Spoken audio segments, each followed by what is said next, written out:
Hello? Yes, sir, you can see. Yes, sir. Okay. So welcome to the idea of on valvular heart disease and rheumatic fever. I'm Dr. Chaturangana from the Department of Pediatrics. So we will first have a look at a patient who presented with acute rheumatic fever, and then we will discuss some microbiological aspects as well as pathology. Then I'll come back and discuss about the management and clinical features, right? So I'm going to present the case history of Sachini, a 11-year-old girl from Dematagoda. She got admitted maybe 2 or 3 years ago to Professor Leonid Hospital. So she came from a fairly poor family from an overcrowded place in Dematagoda. So she was previously well, and then the history was that 2 days before the admission, she developed fever, initially low grade, which became high grade later on. Then also on the first day of the illness, her left knee joint was painful and it was swollen, and she could even walk, and even the slightest movement was so painful. So she kind of stayed in the bed without doing any movements. There was no history of trauma to the knee, and she did not have any other symptom. When after the admission, she was brought to Professor Leonid on a trolley rather than on the wheelchair, because she found it very difficult to sit on the wheelchair. As I said, even the slightest movement on the knee joint was painful to her. So she was brought in on a trolley. And when we took the detailed history, she told that she had a sore throat 4 weeks ago, and it was treated by a general practitioner, and it settled on its own. Then she also said that her mother told that her Sachini's older sister, who was now 18 years, has had rheumatic fever when she was young, maybe about 10 or 11 years of age, and she was still being followed up by the cardiology unit at NHSL, but no other significant illness in the family. As I said, they were from a fairly poor family. Father was a manual laborer, mother was just a housewife. The entire family lived in one room with poor ventilation. So when we examined her, she had a fever of 38.5, and the left knee joint had all the classical features of acute inflammation. It was swollen, painful, red, it was warm to touch, and as I mentioned earlier, she was unable to move that joint at all. Other than that, when we checked her pulse rate, she was having a tachycardia, heart rate was 120, blood pressure was all right. The rest of the systems were fairly okay. Then, so at that moment, so she had fever for 2 days, fairly high grade, then severe tenderness and pain on the knee joint as well as swelling. So our initial differential diagnosis was, are we dealing with an infection of that joint? We call it septic arthritis. We considered trauma as well, but because of the fever and the lack of any history of trauma, we rolled it out. Then we were also thinking of other rheumatological conditions, things like juvenile idiopathic arthritis or reactive arthritis. I'm sure you still haven't had your musculoskeletal module, so you probably don't know. But then there are so many rheumatological conditions that might present in the same way. But our main concern at the time was septic arthritis because of high fever. So we did some blood tests, and the white cells were elevated with neutrophil leukocytosis. Both ESR and CRP, those are inflammatory markers, were very high. Normally, the ESR in a child of that age is usually less than 20 millimeters in the first hour, and the CRP is usually less than 10. But these are very, very high. And we took blood for culture and started her on IV antibiotics. For the pain in the joint, we started on oral paracetamol. And we started on IV antibiotics after blood culture, because the first thing that we thought was, could this be an infection of the left knee joint? We usually do not give non-steroidal anti-inflammatory drugs to children, or non-steroidal anti-inflammatory drugs to children with joint pains, especially if we are not sure about the diagnosis initially. We'll talk about as to why that is later. So On the following day, something interesting happened. So the temperature was still going on, and the tachycardia was also continuing. And the initial swollen joint on the left knee by the following day, and instead of that, the right ankle was swollen. It was similar to the left knee joint on the previous day. It was painful, swollen, tender, and warm to touch. And again, she couldn't even move that joint. But the left knee joint, which was initially painful, was much better. So it is as if that joint pain or the arthritis has migrated to a different joint. And when we auscultated, we had a new finding. She had a faint mid-diastolic murmur. And based on these findings, we did some more investigations. So we did serum ASOT, that is anti-steroidizing O theta. So that was quite raised. Then the blood culture we had received by that time, it was not growing anything. So it was a bit unlikely to be septic arthritis. And because of the murmur, we did a 2D echocardiogram, which showed that there was edema of the mitral valve, which was causing the mid-diastolic murmur because of the narrowing of the valve. And we took a thought also, although it was not inflamed, which was not growing anything. Now, with all these findings, the fever, migrating arthritis of large joints, heart murmur, raised inflammatory markers, and the fact that the ASOT levels were high, we came to a diagnosis of acute rheumatic fever with carditis. So with that history, we will move on to the microbiology aspect of the condition as well as the pathology. Let me just check. So Inoka Madam is there from the microbiology department. Madam, would you like to present about the microbiology aspects of rheumatic fever? I was just wondering, they probably need... yeah, it's a little difficult to sort of manage. No, we telling some of the major, minor now. How does that work? Do you? Sorry, madam. And I'll be talking a little bit about major and minor. Right. Okay. Never mind. No, it will be a little mixed. Yeah, madam. I will also be talking about. I mean, yes. Maybe as a summary, madam, I'll be talking about certain clinical features. Okay. Would you like me to present that aspect as well, madam, before we move on to the management? Which part? The diagnosis? Yeah, diagnosis, briefly. The clinical features? Or maybe I should start with etiology, no? I think, maybe. Yeah, madam. Okay. Okay, I'll start. I'll share my screen. Okay, madam. Thank you.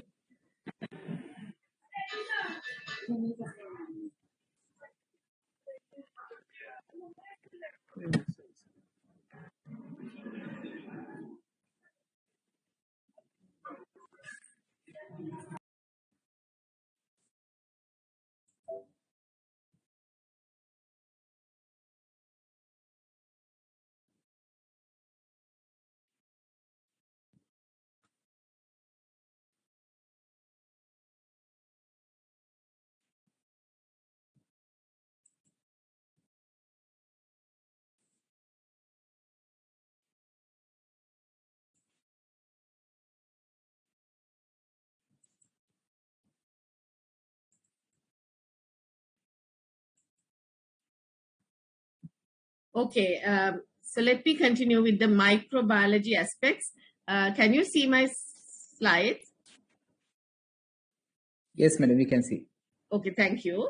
So now we are considering in this patient, the top differential diagnosis in this patient is the diagnosis of rheumatic fever.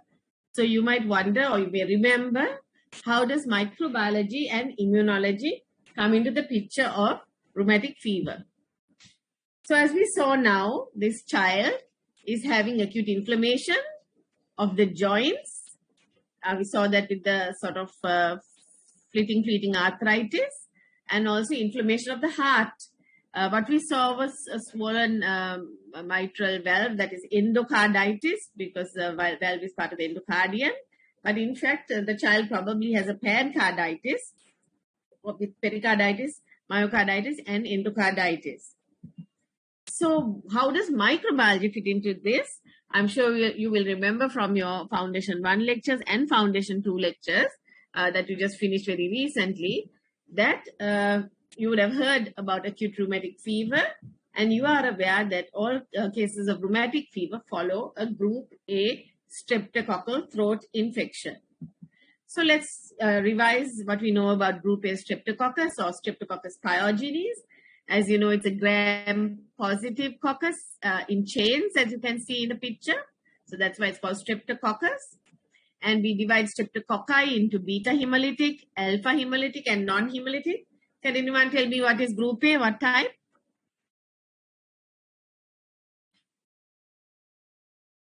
Beta hemolytic. Beta hemolytic, good. And as you can see here, so on a blood agar, when we culture group A streptococcus, we get beta hemolytic colonies. And as you know, the beta hemolytic streptococci, we can divide into Lancefield groups, A, B, C, and so on. A, B, C, D, E, F, like that. We have Lancefield groups. And the Streptococcus pyogenes, or the one that causes, the beta hemolytic streptococcus that causes rheumatic fever or gives rise to rheumatic fever, belongs to group A. Group A, Streptococcus. We also call it Streptococcus pyogenes. Now, where did this Streptococcus come to this child? Well, it is a human pathogen. It's found in human patients with various infections with group A streptococci, but it's also found in carriers and especially children. So there are people who carry this group A streptococcus in their nose and throat, then in their throat. We call them, it is part of the normal flora of about 10 to 20% of children especially. And of course, then it can spread from person to person when you're talking to somebody or just, or singing or, it's just like COVID-19, like SARS-CoV-2. When you're talking to someone or singing or any activity where you're close to people, then through droplets and direct contact, group A streptococcus can go from person to person, and it usually colonizes the mucous membranes of the respiratory tract, but also maybe the skin. So once it sort of settles in your body and colonizes you, then of course you are susceptible to get infection. So especially if you, So this is a transmission. It's a droplet borne. You don't have to sneeze or cough. Just talking alone will release droplets. Okay. And then the next person gets it into their throat, and that's the problem with this child. She has acquired it in her throat, and it has now settled in her throat and planning to infect her. So what are the infections caused by Streptococcus pyogenes? Since it's in the throat, it often gives rise to pharyngitis or tonsillitis. So this child complained of having a sore throat about 3 to 4 weeks prior. So very likely that pharyngitis or that sore throat was due to Streptococcus pyogenes. There are other infections caused by Streptococcus pyogenes that we will not talk about today. And rheumatic fever is an immunological complication that follows the streptococcal sore throat. So that is why it has happened 4 weeks later. And in fact, when they tested and took a throat swab and looked for group A streptococcus, it was no longer there or no longer culturable. Because remember, the sore throat took place in the past. So 3 to 4 weeks prior to this, the child had the sore throat. And now what we are seeing is an immunological complication following the streptococcal sore throat. And it affects, immediately, as an immediate measure, it affects the joints, the skin, the brain, the heart. But the long-term implications are on the heart. Now, you may remember that there's another immunological complication that can follow group A streptococcal infection, and that is acute glomerulonephritis. And that, of course, affects the kidney. And you will learn about post-streptococcal glomerulonephritis in the genitourinary tract module that you will be learning about acute post-streptococcal glomerulonephritis. But remember that rheumatic fever only follows a pharyngitis or tonsillitis caused by group A streptococcus. So here's what a pharyngitis or a tonsillitis looks like. There's pus on the tonsils, and she felt probably dysphagia and maybe fever, maybe enlarged cervical lymph nodes at the time when she had the sore throat. So why is it only after pharyngitis? Because you know that streptococci can cause, you saw that the streptococci can cause many types of infections in the body. But we get rheumatic fever only following a streptococcal pharyngitis. So the reason for that is that there are many serotypes of group A streptococci. They have an M protein, and there are many serotypes of M protein. And there's only certain M types that cause pharyngitis. So these are pharyngeal M types are the only ones that give rise to the are complicated by rheumatic fever. Okay. So basically, there are many serotypes of group A streptococci. Some of them give pharyngitis, some of them give pyoderma. Okay, and it's the and of the pharyngitis serotypes, there are certain strains. We call them rheumatogenic strains that lead to rheumatic fever. So we have rheumatogenic strains of group A strep that cause rheumatic fever. But the pyoderma serotypes that we talked about earlier, the pyoderma serotypes, they do not lead to rheumatic fever. So the rule of thumb or the rule is that rheumatic fever follows a group A streptococcal pharyngitis only. On the other hand, I told you about the post-streptococcal glomerulonephritis. That can be caused by both pharyngeal group A streptococci and pyoderma group A streptococci. They can give rise to glomerulonephritis. But rheumatic fever is only caused by the pharyngeal types of pharyngeal M types of group A streptococcus. Okay.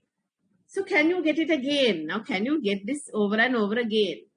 We will be talking about management of this patient in the future. So the question the mother might come and ask you is, now this child has rheumatic fever. Can the child get rheumatic fever again? Yes, of course, because there are many of these rheumatogenic group A streptococcal strains that can cause pharyngitis. So there is a risk that in the future she could get another pharyngitis due to one of these strains, and that could go on to give rheumatic fever. So you can have several attacks of rheumatic fever due to different strains of group A, rheumatogenic group A streptococci. And then, of course, this carditis is going to get worse and worse, and you will soon learn how we try to prevent that. Like you saw, the elder sister had this problem, and she was following a clinic where they are going to prevent multiple attacks. But for glomerulonephritis, post-streptococcal glomerulonephritis, there are very few nephrogenic strains, and you don't have to worry about getting it over and over again. But rheumatic fever, you certainly can get it multiple times. So you can have several, there are many rheumatogenic strains. So you may have several attacks of rheumatic fever following pharyngitis with these different strains, M types as we call them. So you will see that in this child also in the future, and certainly for her elder sister, this is prevented by giving penicillin prophylaxis. Why do we give penicillin? If you remember, I told you that group A streptococci are universally sensitive to penicillin. In our Foundation 2 module, we don't do much about antibiotics, but we did mention that group A streptococci are universally sensitive to penicillin. So by giving penicillin prophylactically, that means before, to prevent the infection, we can prevent streptococcal pharyngitis and thereby prevent repeated attacks of rheumatic fever. Right. This is not necessary, obviously, for post-streptococcal glomerulonephritis. It is not necessary, but it is highly necessary for rheumatic fever, especially if it has been complicated by carditis. Right. So let's move on to the immunological aspects. I think the pathologists will deal with that in greater detail. But just about the immunological aspects from Foundation 1. So you have acute inflammation of the many tissues, you noticed, you saw already, and leading to obviously to tissue injury. And what is the mechanism? What is the immunological mechanism for this tissue damage? I mean, still to this day, it is unknown, not really very well described, but we suspect that it's definitely an immunological response because of the timing. 3 to 4 weeks after the infection, that will be obviously an immunological phenomenon.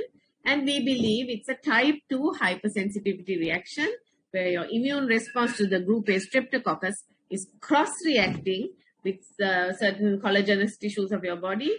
So we saw the joints are involved, heart is involved, you'll see skin is involved, brain is involved, and you get inflammation of those areas due to cross-reacting antibodies. And we call that type 2 hypersensitivity. So here you can see type 2 hypersensitivity, which is antibody mediated. The antibodies to group A streptococcus, they cross-react with the collagenous tissues. They bind to the collagenous tissues, activate complement, and then there's acute inflammation in that organ and tissue. So we call this molecular mimicry. What is molecular mimic? Is to copy somebody or to imitate somebody. So we think that streptococcal antigens, they resemble or mimic or mimic or copy or are similar to certain antigens in human tissues. So therefore, antibodies to the streptococcal group A antigens, they cross-react with these antigens in the human tissue. As I said, these antigens are found in the heart, the joint, the skin, and the nervous system. And you will see that these are the tissues and organs that are involved in rheumatic fever. But there is no direct evidence, and one of you maybe can do that as your PhD thesis. How does this happen? So this is just showing it. So untreated streptococcus sore throat. I mean, they did say this child was treated, but we don't know what antibiotics or whether any antibiotics are given for the sore throat. You know that most sore throats are viral, and the general practitioner is probably quite within their rights not to treat a sore throat, assuming that 90% of the time it's viral. And also the thing is, So an untreated sore throat would have led to anti-streptococcal antibodies that cross-react with, I told you, the endocardium and the joint tissues, leading to the polyarthritis and the pancarditis. So you can see that there are, we will soon be talking about, the clinical aspects of the heart, skin, and joints. So now to diagnose rheumatic fever, there are major and minor criteria you'll be learning about in a little while. But along with the major and minor criteria for rheumatic fever diagnosis, you also have to demonstrate evidence of recent group A streptococcal infection. So you have to demonstrate evidence of a group A streptococcal infection. Now, how do you do this when, of course, the group A strep infection I told you was in the past, 3 to 4 weeks ago? So we do try to take a throat swab and see if you can culture group A streptococci. Sometimes you are successful, and that is the first point. Recent, or maybe the person had already been diagnosed at the time of the sore throat. Someone has done a throat swab and diagnosed group A streptococcal infection. So recent microbiologically documented episode of streptococcal pharyngitis is one way of proving that they had evidence of recent group A streptococcal infection. Another way is, as we try to do here, take a throat swab and see if we get a positive culture. That also didn't work. The third thing we can do, of course, that after an infection, we develop antibodies to that organism. And so we can demonstrate an elevated serum titer of antibodies, anti-streptococcal antibodies. So that is what we have done. What are the antibodies you can show? The most common one we look at is the antibody to streptolysin O. Now you remember this is a beta hemolytic streptococcus, and partly its beta hemolysis is partly due to a hemolysin called streptolysin O. So when the child is infected with this streptococcus, he mounts antibodies to streptolysin O. We call that anti-streptolysin O. That's the antibody. And when we measure the titer of anti-streptolysin O, if it is high, then it is evidence that the person had a recent group A streptococcal infection. That's why their antibody titer is high. And if you remember, in the case that was discussed, we found the normal titer should be less than 200 international units. This child had 700 plus international units of anti-streptolysin O. So the child's anti-streptolysin O titer was about 700 odd. There are other antibodies that you can test, and the more antibodies you test, the more likely you are to get a clear positive. So you can look for anti-hyaluronidase antibodies. You can look for anti-DNase antibodies. If you look at for all these three, you're bound to get your evidence that you need of previous group A streptococcal infection. So as I said, the one that is available in Sri Lanka is the anti-streptolysin O titer, which we measure in international units. We normally it should be less than 200 international units, but here we saw this child at 700 plus international units, so it's strongly positive. And you can do this test at the MRI just opposite the Lady Ridgeway Hospital. But since it is only about 80% sensitive, as I told you, there are other antibodies such as anti-DNase and anti-hyaluronidase. And the more you know, the more sensitive, more likely you are to get your evidence of recent group A streptococcal infection. So how can we prevent this in this child? Well, maybe if we had a quick, accurate bedside diagnosis, like a PCR or an antigen test, and diagnose the group A streptococcus at that moment and gave adequate treatment with maybe, 10 days of oral penicillin or even one shot of benzathine penicillin, we may have aborted this. We may have aborted this complication if we treated the group A streptococcal sore throat adequately in the first place. And we call that primary prevention.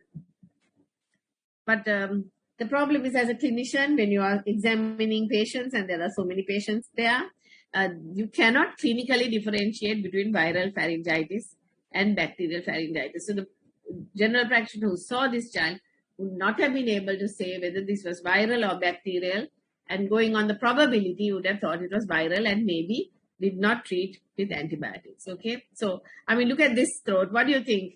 Now you can see there's a, the tonsils full of pus. What do you think? Do you think this is viral or bacterial?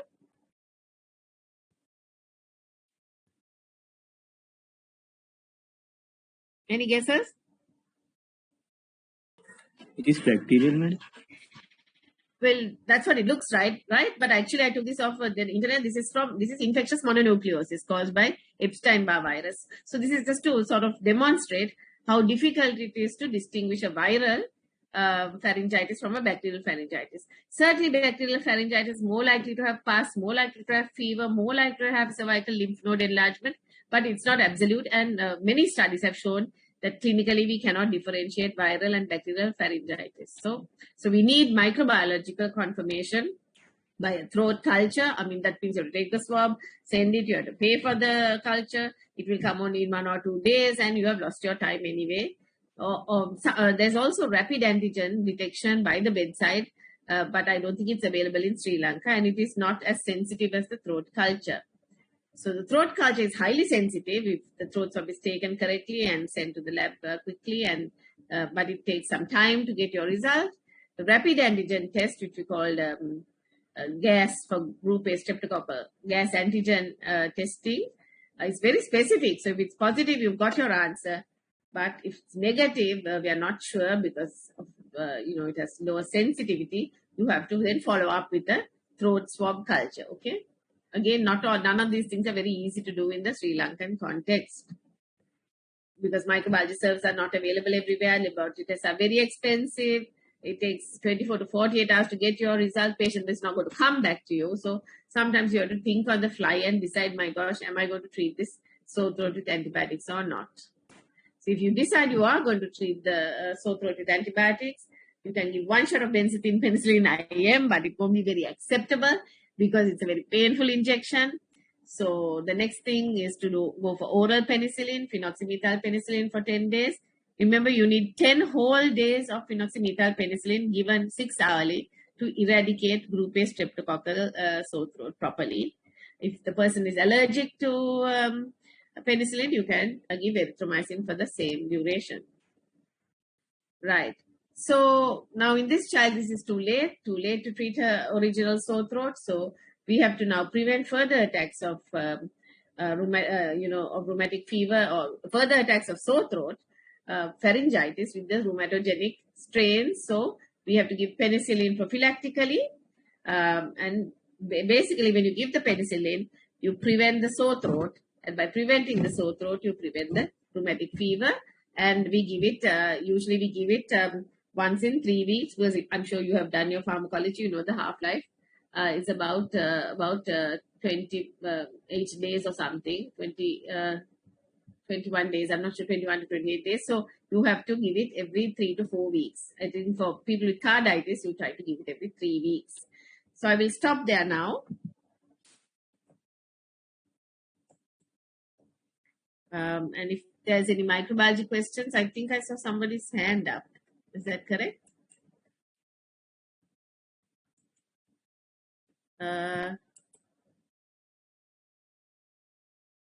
Does anyone have a question to ask me? Otherwise, we'll move on to the next section.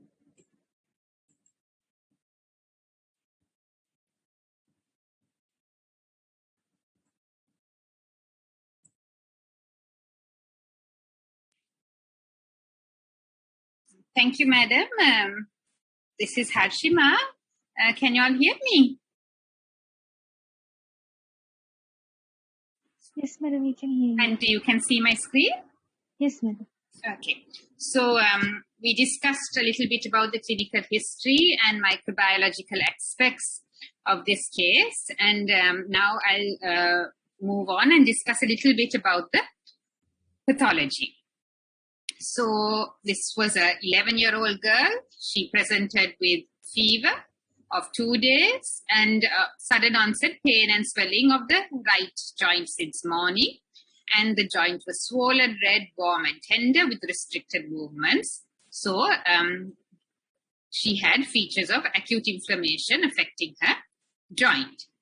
Similarly, the blood investigations showed a neutrophil leukocytosis, elevated CRP and DSR, supporting the fact that there was an acute inflammatory process occurring in this patient. And she had a tachycardia on auscultation. And on day 2, the joint pain had migrated to her left ankle joint. The fever and tachycardia persisted, and there was a mid-diastolic murmur in the apex. So based on this, we know, as Prof. Inoka Korea also discussed, there is an acute inflammatory process involving both the hearts and the joints in this patient. And we also know that this is due to a streptococcal infection. She had a history of sore throat 4 weeks ago, and her serum ASO-T level was elevated. So we know there's evidence of a streptococcal infection. And so we know that this acute inflammatory process is due to a streptococcal infection. So now what we are trying to do is to put it all together and find out what is happening in her heart as a result of this infection that occurred 4 weeks back. So what is happening in her heart? So this is a picture of what her heart may have looked like at this stage. So this is a mitral valve, and if you look at the valve leaflets, they are a bit edematous, and you can see tiny vegetations on the edge of the valve cusps. So this is an acute inflammatory process as we discussed, and this acute inflammatory process is affecting her valves. And you know, with acute inflammation, there's edema. And when there's edema of the valves, there's swelling of the valve cusps. So there's narrowing of the mitral valve orifice, resulting in a mitral stenosis. So that is why on auscultation, the doctor heard a mid-diastolic murmur. Similarly, there is edema of the valves, there's inflammation of the valves. So with the inflammation, there's damage to the endothelium of the valves. And if you remember from your general pathology, when there's endothelial damage, that predisposes towards thrombi formation. And therefore, tiny platelet thrombi get deposited or formed at the edge of the valve cusp, so at the free ends of the valve. So these are what we call rheumatic vegetations. So a little bit more about these rheumatic vegetations. So this picture is from an aortic valve. And again, you can see these tiny vegetations at the edge of the valve cusps. So these are tiny pinhead vegetations formed from platelet thrombi. They can be single or they can be multiple. And they are often very firmly adhered or firmly stuck on to the valve cusp. Because they are firmly adhered to the valve cusp, they do not break off and do not embolize. And where do these vegetations form? They most often form on the left side of the heart more than the right side of the heart. The mitral valve is more often involved than the aortic valve. And they usually form on the atrial surface of the atrioventricular valves or on the ventricular surface of the semilunar valve. And these can also be seen on the chorda tendineae up to the tip of the papillary muscles. So these vegetations are different from the vegetations that you will see in infective endocarditis, which is another disease that affects the valves that you will learn about later on in the module. So just for you to compare, this is a heart from a patient with infective endocarditis, and can you see these vegetations are very large in comparison to these tiny pinpoint vegetations that you see in rheumatic heart disease. So these are large friable vegetations, and because they are so friable, the vegetations formed in infective endocarditis can break off and embolize easily. So we see complications of embolization more commonly in infective endocarditis. So rheumatic fever affects the endocardium, as we discussed, and that is what results in valve edema and the murmur of mitral stenosis. But it's not only the endocardium that is involved. Rheumatic fever results in a pancarditis. So the myocardium and pericardium can also be affected in acute rheumatic fever. So what do we see in the pericardium? In the pericardium, there is often a fibrinous or serofibrinous exudate that gets collected within the pericardium. Classically, this is described as a bread and butter pericarditis because it looks as if you spread butter over a slice of bread. This generally resolves without any sequelae. The myocardium can also be affected, resulting in a myocarditis. Additionally, in addition to the endocardium of the valves, the endocardium lining the ventricles can also be affected. That causes a mural endocarditis. So here, what the commonest site affected by a mural endocarditis is the left atrium, just above the insertion of the posterior cusp of the mitral valve. That's because regurgitant blood that regurgitates from the left ventricle to the left atrium goes and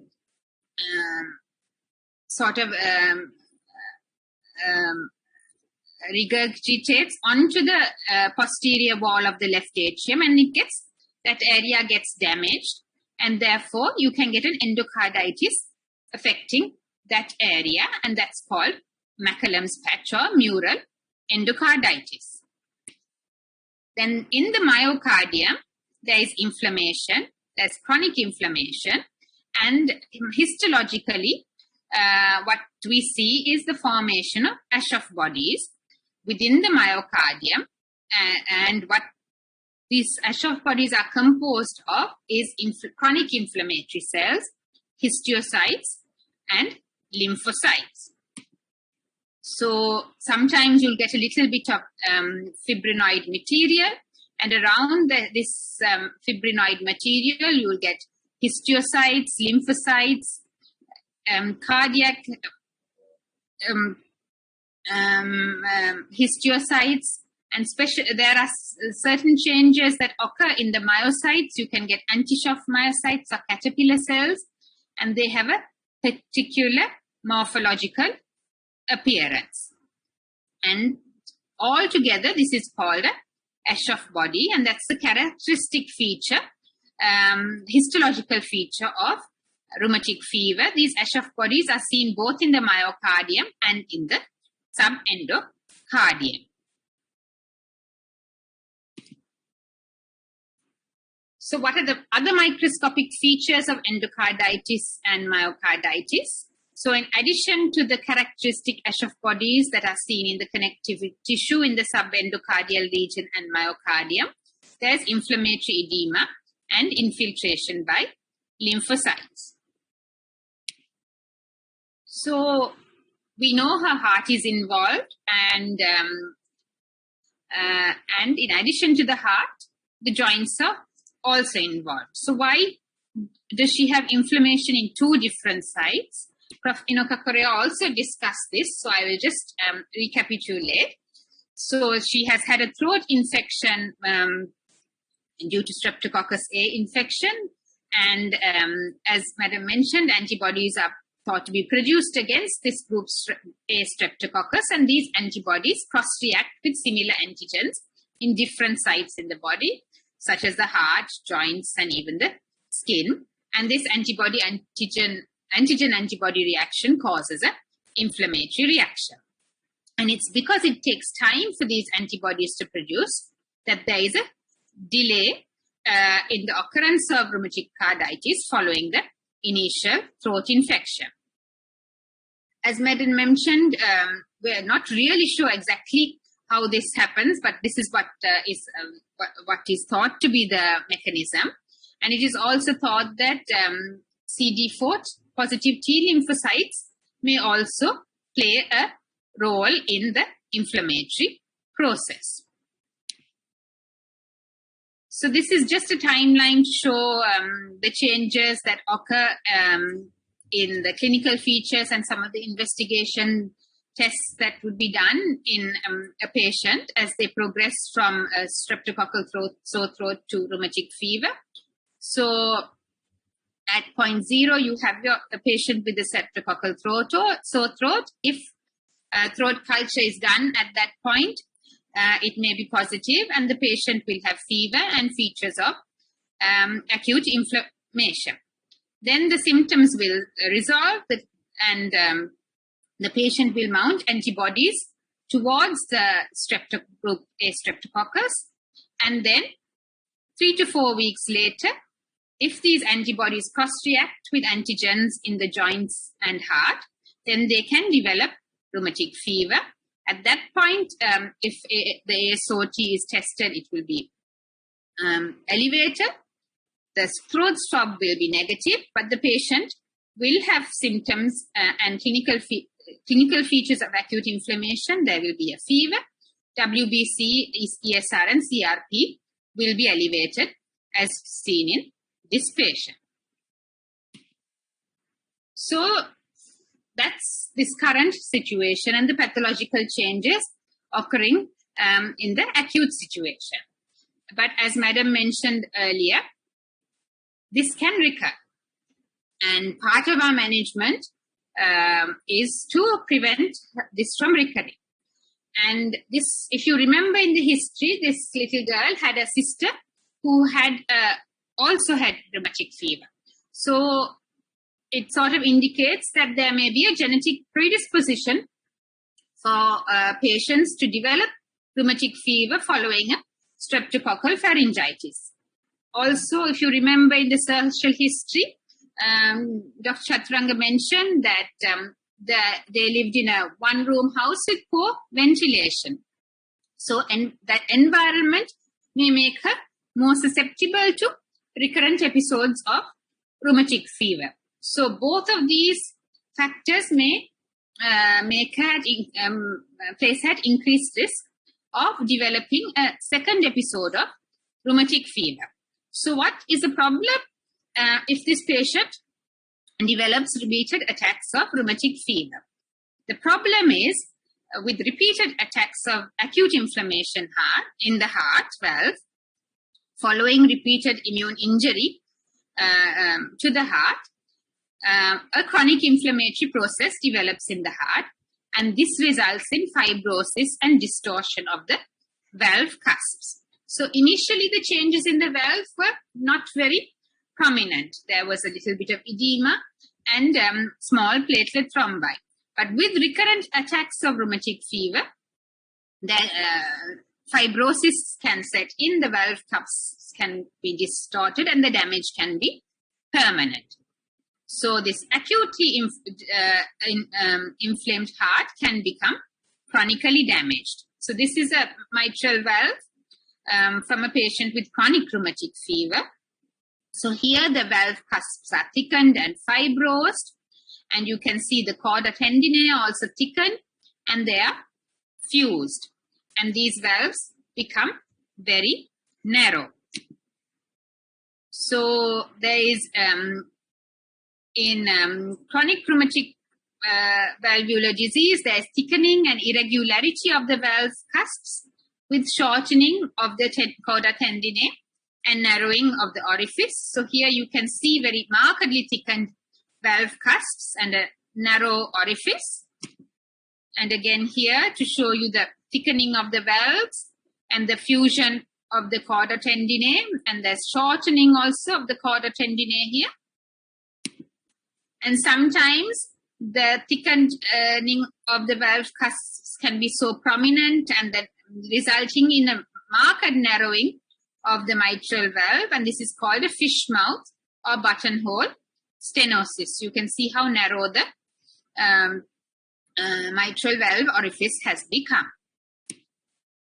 So which are the which valves are involved in chronic rheumatic valvular heart disease? So in 70% of cases, it's mitral valve alone. So if you remember in acute rheumatic fever also, it's mainly the mitral valve that is involved and then the aortic valve. And then, so in chronic rheumatic valvular heart disease also, the mitral valve alone is affected in the majority, followed by combined mitral and aortic valve involvement. Tricuspid valve involvement is rare, and the pulmonary valve is almost always uninvolved. So what are the complications of late mitral stenosis that can develop with chronic rheumatic heart disease? So with mitral, when there is mitral stenosis, as a result of that, there's pooling of blood in the left atrium. Then there can be left atrial dilatation. With left atrial dilatation, there's stasis of blood that can predispose towards thrombosis. So you can get thrombi forming in the left atrium. And then these thrombi can break off and embolize to different parts of the body. If they embolize to the brain, the patient can develop a stroke.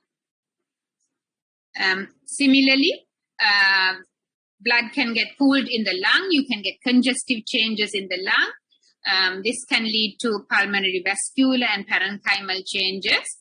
And then to overcome the right ventricle needs to work more, and the patient can develop right ventricular hypertrophy. The left ventricle is usually normal.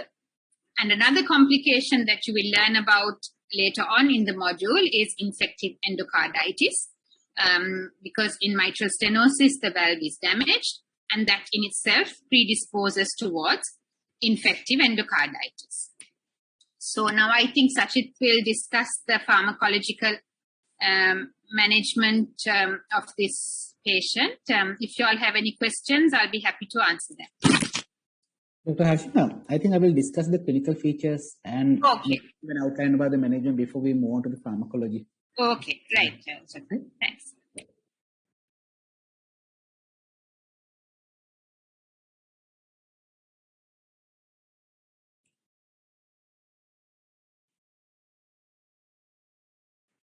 All right, students, can you see my screen? We can see it. All right, great. Okay, so what I'm going to do now is discuss about the clinical features and maybe touch on diagnosis and management. So this is Dr. Duckett Jones. He's the one who initially introduced the criteria for diagnosis of rheumatic fever in 1944. So that is why it is known as Duckett Jones criteria. But it has undergone several revisions now. So currently we use the 2015 revised Jones criteria published by the American Heart Association. So according to that, there are 5 major criteria, 4 minor criteria, and the essential criteria. That is, there should be evidence of streptococcal infection to diagnose acute rheumatic fever. So let's first have a look at the major criteria. So polyarthritis, carditis, pseudonemscoria, erythema marginatum, and subcutaneous nodules. So these are the 5 major criteria, and out of that, polyarthritis is the commonest, occurring in more than 3/4 of the patients, followed by carditis. The last 2, erythema marginatum and subcutaneous nodules, are fairly uncommon. So this is one easy way to remember a mnemonic, Jones. So J stands for joints. The heart symbol is for carditis, nodules, erythema marginatum, as well as sibilant scoria. So first we'll have a look at the arthritis. So as we saw in Sachini's case, rheumatic fever usually involves large joints such as ankles, knee joints, and wrist, elbows.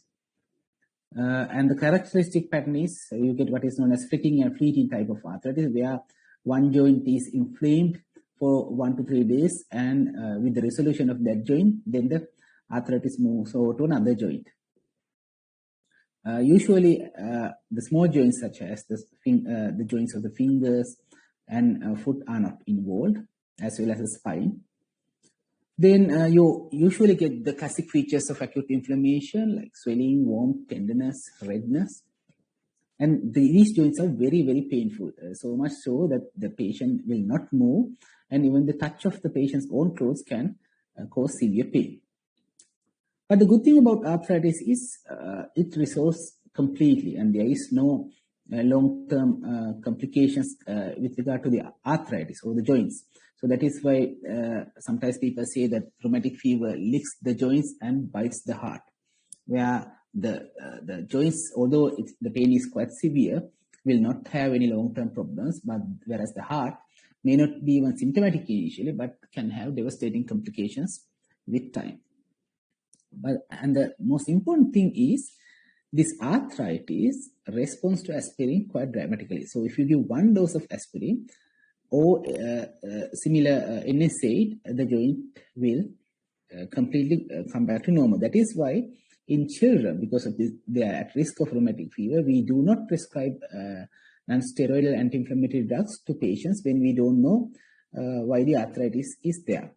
Because once you give steroid, once you give NSAID, so something like aspirin or naproxen, then the arthritis will no longer be there, and we will not know what happens to the patient.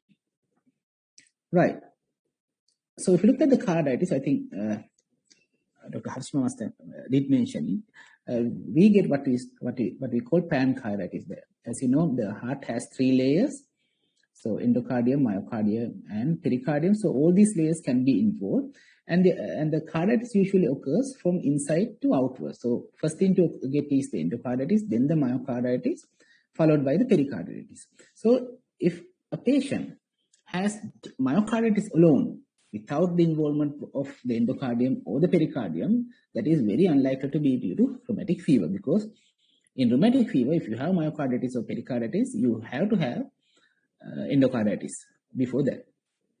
So endocarditis will manifest as vascular lesions. The most common joint to get involved will be the mitral valve, followed by the aortic valve. Then the myocarditis will cause heart failure, and pericarditis can present as pericardial effusions, pericardial tamponade, or when you auscultate, you might hear a pericardial rub.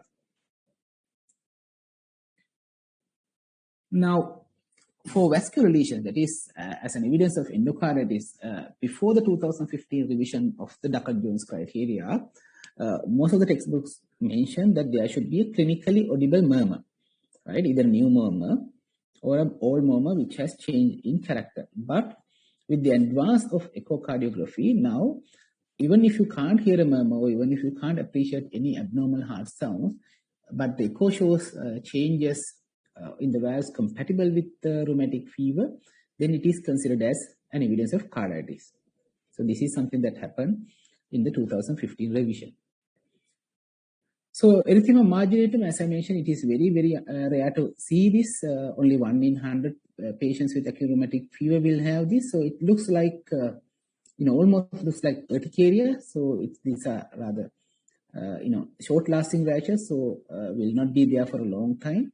And so the rash is what we call a serpentinous border. This border, it's kind of raised with central pale area. It almost mimics like an urticarial rash. But the characteristic difference between an urticarial rash and erythema marginatum is not itchy, whereas urticarial rashes are itchy. Subcutaneous nodules, again, very rare to see these things. These are nodules seen over bony prominences like this and this. But the thing is, this is usually considered as a poor prognostic sign because it is strongly associated with cardiac lesions. So if you see subcutaneous nodules, you can almost always be sure that there will be heart lesions as well. Right. The fifth one is Siderum scoria. What is different from the previous major criteria that we saw is Siderum scoria.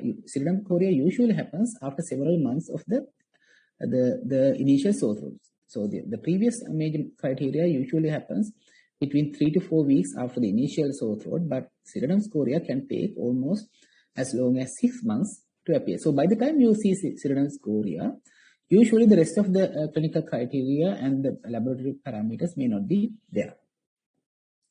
So it's also known as semi-Vitess's dance. So it's like a dancing like movements. So usually children may present with erratic jerky movements, facial grimacing, and they have significant emotional ability. So they might laugh at one time, they might cry at one time. But these abnormal movements are there only when they are awake, right? When they sleep, all these movements, that is classic of any chorea, all these movements disappear when the child sleeps. Frequently, these children are referred to the pediatrician or the psychiatrist by school teachers because the school teachers think that the child is making faces at them, and then they sometimes end up with unwanted punishments, and finally refer to the pediatrician for opinion. So this is a video of Siderum scoria. As you can see, her coordination is not very good. She can't stay still. She's having jerky movements, and she has abnormal movements of the face as well, right? So they come with poor school performance. As you can see, she is unable to write, and they get scolded by their teachers. And these abnormal movements, because they are weak and they don't have any control over their body, causes significant distress in the patients.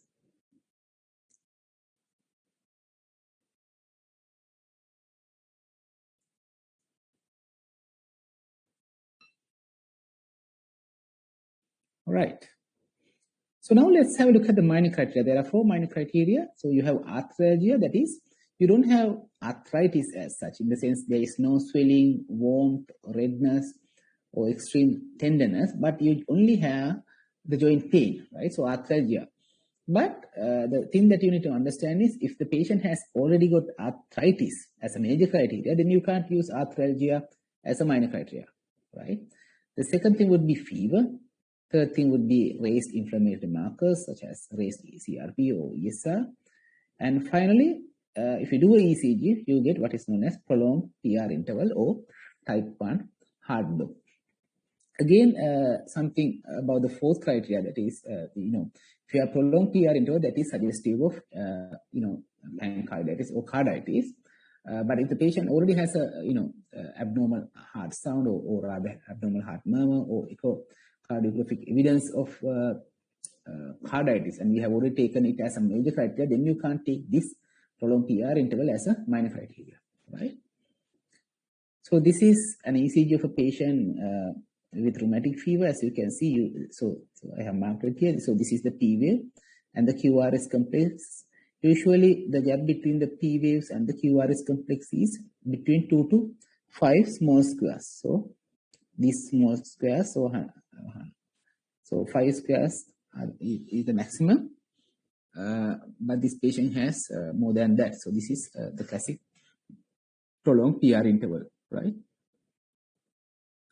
And let's take about the third criteria, that is also known as the essential criteria. So that is, you have to have evidence of streptococcal infection. Either the throat culture should be positive for group A beta hemolytic streptococci or positive antigen. But as Madam Inoka discussed, these things can be negative because the bacteria are no longer there in the throat. But then we need to take the serological response, high ASOT levels or rising ASOT levels or other antibodies associated with group A streptococci. So just to summarize how we diagnose, so you need to have either two major criteria with an essential criteria, or one major criteria plus two minor criteria with evidence of streptococcal infection. The only exception is rheumatic chorea. So as I mentioned, by the time the pseudoderm chorea occur, the patient may not have other clinical features, and even the inflammatory markers may be normal. So, but when you auscultate, if you do echocardiography on a child with pseudoderm chorea, you might get residual valvular lesions. So then, of course, it is diagnostic. I will briefly go through the management. Hopefully, Dr. Sachit should be able to, give more details about the management. So, we generally give 1 dose of IM benzathine penicillin or 10 days of oral penicillin. The purpose is to treat the residual throat infection. Then, all these patients have to be resting without unwanted movements, because they can easily go into heart failure. The usual recommendation would be about 2 to 3 weeks of bed rest, but it will be even longer if the child has significant carditis. And we generally advise the patients to limit physical exertion till both ESR and CRP comes down. Then aspirin is the mainstay of treatment. Usually we start them off at a very high dose, like 100 milligram per kg, that is the anti-inflammatory dose. Then we gradually come down on the dose, and usually we treat for several weeks. If the patient has heart failure, as evidenced by respiratory distress and orthopnea, then bilateral crackles on auscultation and hepatomegaly. So if the patient has heart failure along with this, along with carditis, then we do not recommend aspirin due to several reasons. As you know, aspirin is a medication that can increase the basal metabolic rate, as well as it is a vasodilator. So the heart failure symptoms actually can get worse. So because of that, instead of aspirin, we start them on prednisolone at a rate of 2 milligram per kg, and then come down on the dose. So once the heart failure symptoms resolve, we start them on aspirin. For chorea, you manage them symptomatically with medications such as haloperidol or phenobarbital, and sometimes they might need antidepressant because of their psychological distress. The most important thing is the prophylaxis, before that, I think Dr. Harshima mentioned these long-term complications. So most of these patients end up with recurrent rheumatic fever. That is why we put them on prophylactic benzathine penicillin. They end up with residual valvular lesions. In the initial state, you get regurgitations, but with time, they get both regurgitation as well as stenosis.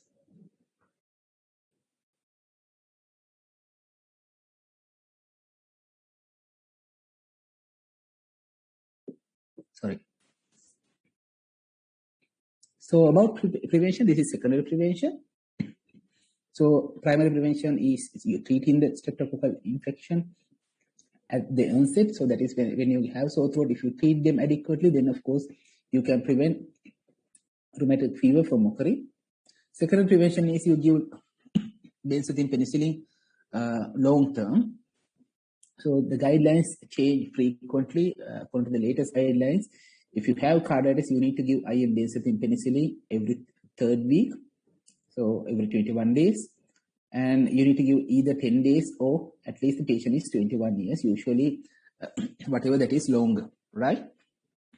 Then if the patient has residual valvular lesions after the acute episode, usual recommendation is either you give this benzathine penicillin prophylaxis lifelong, or at least till the patient is 40 years of age. If the patient doesn't have any carditis, just polyarthritis and the other minor criteria, then of course you don't need to give that long. You give up to 5 years, or till the patient is 21 years. That of course you can give every 4 weekly. Problem is when the patient is allergic to penicillin, then you will have to go for other alternatives such as erythromycin or clindamycin. One important practical thing is IM benzathine penicillin is extremely painful. It is given as an IM injection to the buttock. So Award 1 LRH usually has we run a penicillin clinic for rheumatic fever prophylaxis on a Friday afternoon, simply because once they get the injection, it is so painful that they are not able to go to school even sometimes. So that is why we give it on a Friday, so that by Monday they are ready to go to school. Right. So that brings us to the end of my lecture. So we have gone through the revised dose criteria, which is important for the diagnosis of rheumatic fever. We touched on the management as well as long-term complications and methods of prevention. So if you have any questions, I'm happy to answer. If not, I will ask Dr. Sachit to proceed with his presentation.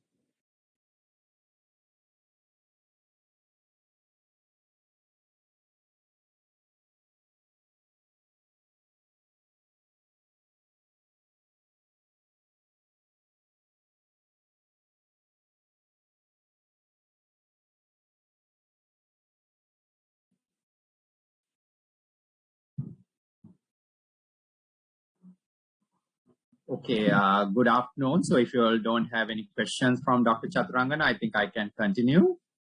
Can you all hear me and can you see my slides? Yes, sir, we can hear you and see the slides. Right, okay. Then, okay. So we'll, Dr. Chaturangana mentioned about the treatment options available. So what I'm going to do is I'm going to do a bit in detail about what we have already discussed, right? Okay, so now you went through this case history. I'm just highlighting the treatment part.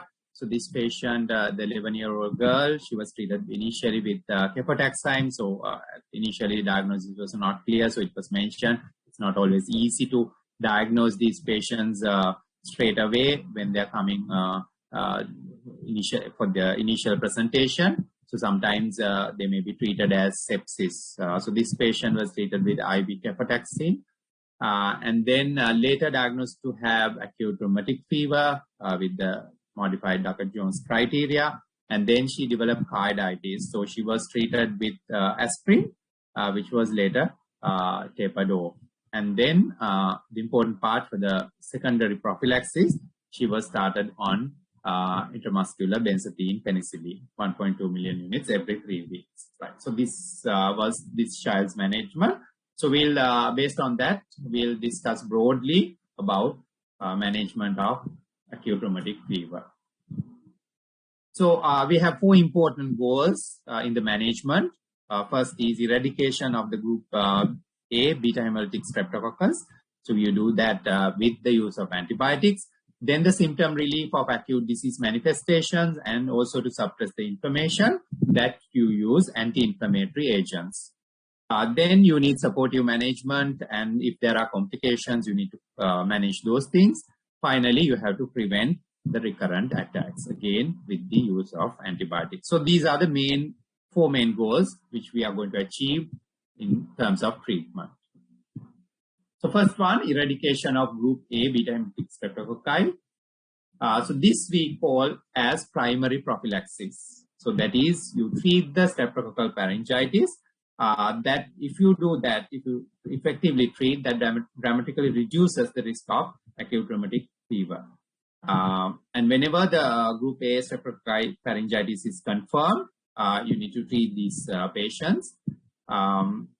It may not alter the risk of developing the rheumatic heart disease because it's antibody-mediated procedure. And then, however, it minimizes the possible transmission of these rheumatogenic streptococcal strains. So it is important to treat them as if you suspect or as soon as they are diagnosed. So what can you use? To treat these patients? So the commonly recommended or commonly used one is the penicillin V or phenoxymethyl penicillin, 500 milligrams orally 2 to 3 times daily for about 10 days. They are narrow spectrum but sensitive for these organisms, and they appears to be effective. So therefore, commonly available cheap treatment, we use that. Then in addition to that, you can also use amoxicillin, as well as in some patients you can also give benzathine benzyl penicillin, one dose of IM injection. So when you give that also becomes primary prophylaxis and the first step of the secondary prophylaxis, because afterwards, you know, to prevent the recurrences, you have to continue giving IM benzathine benzyl penicillin. So these are some options. Now, penicillins are the commonly used ones. The cephalosporins are also effective.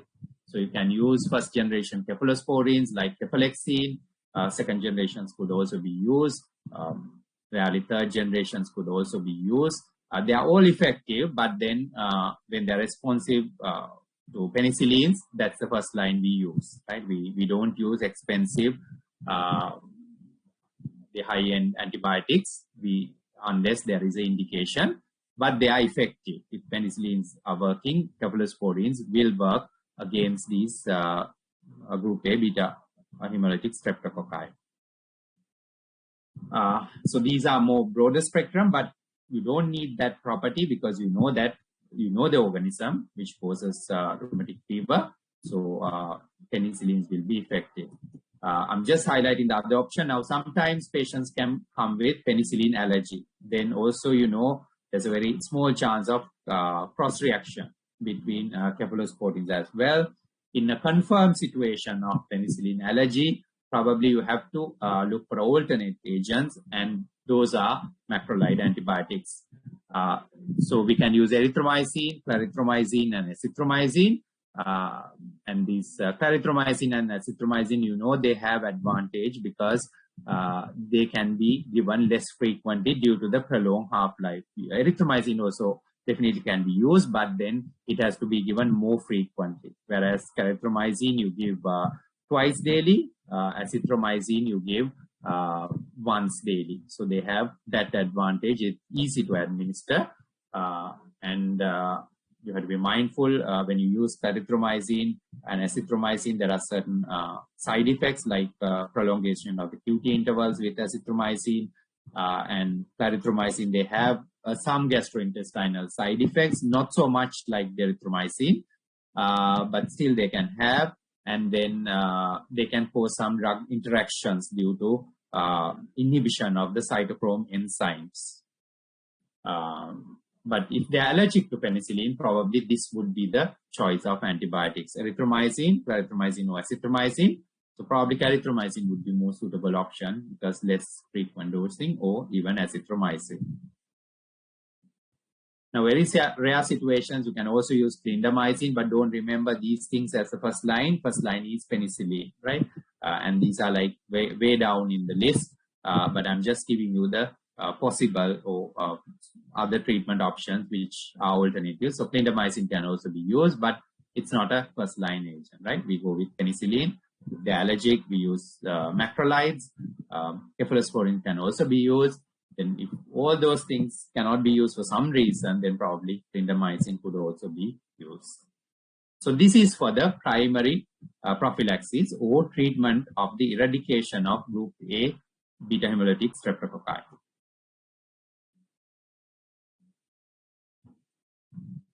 And then the other option you have is you can administer these intramuscular benzathine benzyl penicillin. Now, if you do that, that would be first dose would be for the primary prophylaxis, and thereafter you can continue it as the secondary prophylaxis, because every month or every 3 weeks generally, every 3 weeks you can continue it for the secondary prophylaxis. So these are the options you have for the treatment or the eradication of group A beta hemolytic streptococci. Now, I hope you'll remember the mechanism of action of penicillins and cephalosporins. Have you all done the IPD module? Not yet, no? Have you done the IPD module?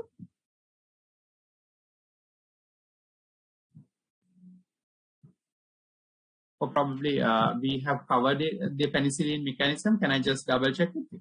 No, they have not done IPD module. That is, they have not, no? Okay. 3, right. So, okay, I'm going to briefly describe you, but our lectures on penicillin, all those will come in IPD module. There you will learn it in detail, what is the mechanism, but I'll briefly tell you what happens in penicillins and cephalosporin. Now, they are the first line. They are cell wall inhibitors, so they these gram-positive organisms, they have a very thick cell wall. So these antibiotics, penicillins and cephalosporins, they inhibit the cell wall formation. Now, how they do that is, now if you look the lower section, you can see there are in the cell wall, there are these different amino sugars, and there are layers of these different amino sugars. And between these amino sugars, connecting them, you can see these cross-links, which I have highlighted in a purple color, right?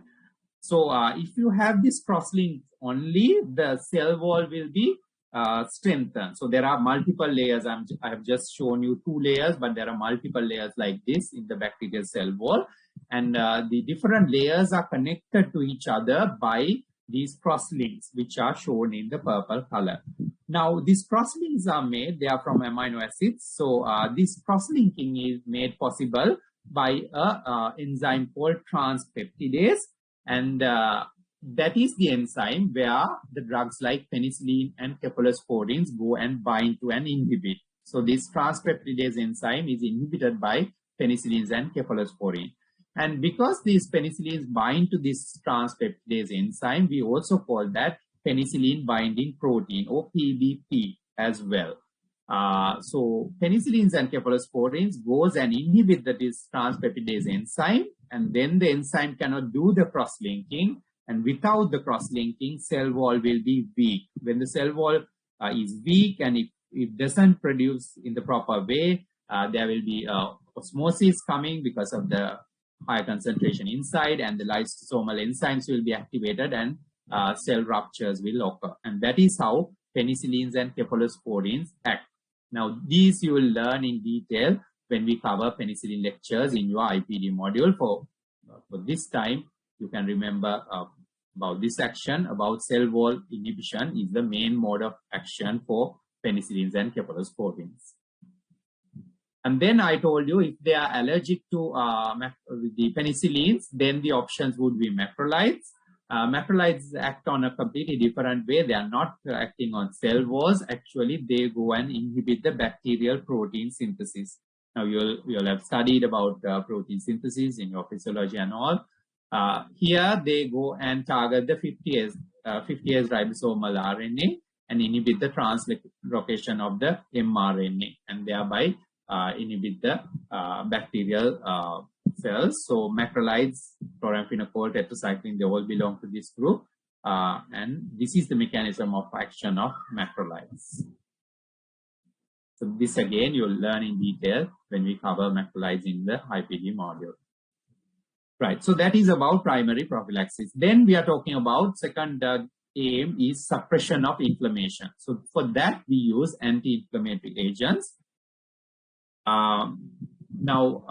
Anti-inflammatory agents are effective for the arthritis, for fever, and any other acute symptoms of rheumatic fever.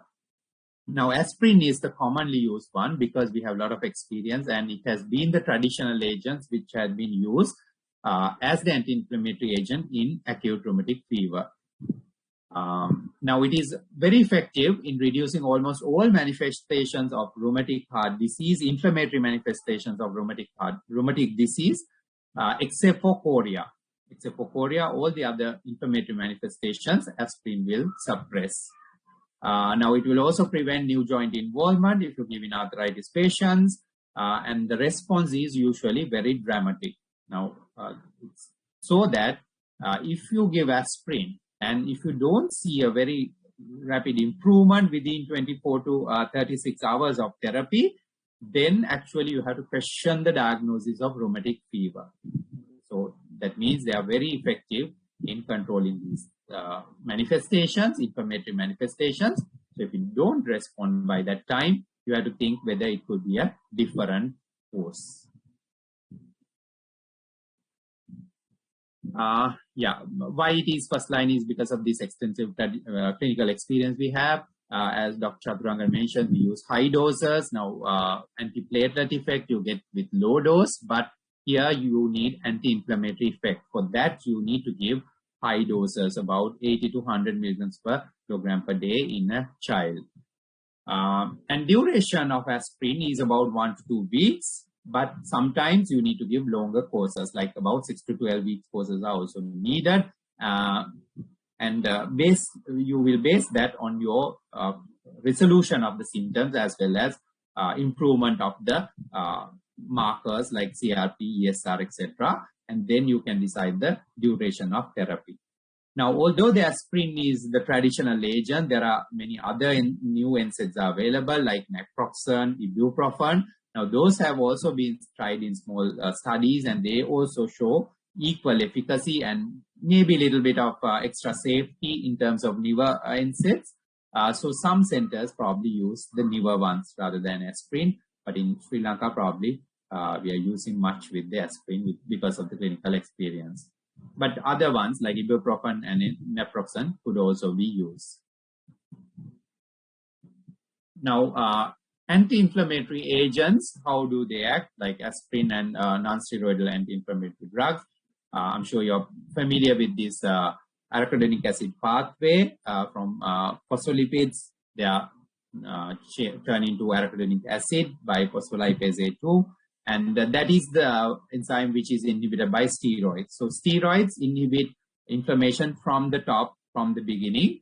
And when it comes to aspirin and other NSAIDs, they will inhibit the formation of arachidonic acid into prostaglandins. Now, prostaglandins are involved in inflammation. Prostaglandins like PGE2, PGI2, they are important in causing acute inflammation. And aspirin is a drug, it's a cyclooxygenase enzyme inhibitor, and thereby it will prevent the inflammatory prostaglandin formation. And so is other NSAIDs. They also inhibit the cyclooxygenase enzyme and thereby inhibit the prostaglandin formation. So important things when you are using anti-inflammatory agents are that you have to avoid anti-inflammatory medicines until you make the diagnosis. Otherwise, your fever and a lot of other symptoms will improve, so that it will be difficult for you to make the diagnosis according to the modified Duckett-Jones criteria. So before diagnosis, you might not treat, or before treatment, you have to confirm the diagnosis. And although we treat with aspirin, it cannot prevent or modify the development of subsequent rheumatic heart disease, but it will reduce the symptoms of the heart disease. And then in arthritis, we generally treat for about 2 weeks and then gradually withdraw as the symptoms improve. Carditis, mild to moderate carditis, you need higher doses and a longer time, maybe about 4 to 8 weeks. And with the improvement, we taper it off. Severe carditis, most of the time, when there are other features like cardiomegaly, liquid heart block, or congestive cardiac failure, then you need steroids, more strong anti-inflammatory agent, that is steroids. So we start prednisolone at high doses, divided doses for about 2 to 6 weeks, based on their improvement. And once you start steroids and once you taper steroids, steroids are agent where you have to, you can't stop straight away, because moment you give external steroid, your natural body steroid production will be inhibited, stopped. So if you suddenly stop external steroids, patients will get complications, collapse, and severe problems. So therefore, once you give steroids more than 1 week or close to about 2 weeks, then you have to taper it. You have to slowly reduce it. And while you do that, for heart failure, you then add aspirin and continue aspirin for another 2 to 4 weeks in patients with severe carditis. This summarizes what we use in patients with carditis, the anti-inflammatory agents. Very severe carditis, you use prednisolone, the steroids. The other carditis, you can use aspirin, and more severe the disease, more prolonged the course of aspirin would be. Steroids have a lot of side effects, and therefore you have to be cautious about the side effects, and you have to monitor the patients. So if they increase the risk of infections, if they're on high doses, you can't give live vaccines. In children, they reduce the growth in children. They can cause peptic ulcers, they cause weight gains, acne, mood changes, can cause muscle weakness, they increases blood sugar, increases blood pressure, and if you give a prolonged treatment, probably even affect the bone density, but maybe like 2 to 3 months courses, lowering of bone density would recover later on. So there are a lot of side effects. This is not a comprehensive list. I have highlighted just some important ones, but later you can learn about the full list of side effects with steroid. But important point is you have to monitor for these side effects when you give high dose steroids. Then aspirin, it does have a lot of side effects as well, because here we are using the high dose aspirin for a period of time. They can cause GI toxicity, they can cause liver toxicity, hypersensitivity reactions, tinnitus, vertigo in high aspirin concentrations. In patients more prone to get asthma, they can worsen asthma as well. And then because of their antiplatelet activity, they can cause bruising and bleeding. So these things have also to be monitored when patients are treated with high doses for a longer period. Now, Dr. Chaturanga mentioned, now with the congestive cardiac failure, they have to be in complete bed rest till ESR and those inflammatory markers normalize. They get fluid retention, so sodium and fluid restriction is advised. Steroids are used when they have severe carditis with heart failure. Diuretics have to be used to get rid of excess fluid. Sometimes digoxin can also be used, but if the digoxin is used, you have to be very mindful of the electrolyte levels, because if there is low potassium or hypokalemia, that can precipitate toxicity with digoxin. So if these are used, the monitoring of electrolytes are very important. And then acute myocarditis, sometimes they can have arrhythmias, and those things have to be monitored. Now, they can develop acute stage also, they can develop valvular deficiencies, mitral and aortic insufficiencies can be developed that can aggravate the heart failure. So sometimes afterload reduction would be helpful to improve the cardiac output, and the ACE inhibitors and those agents may be used. You'll learn it much in the next lecture with Prof. Constantine as well. And if the heart failure persists, probably these patients might need surgical therapy to improve the function. The management of Sydenham's chorea, you briefly heard, but the steps will be taken. It's a self-limiting condition, so most cases do not require treatment. And therefore, it is managed conservatively in a quiet, non-stimulatory environment.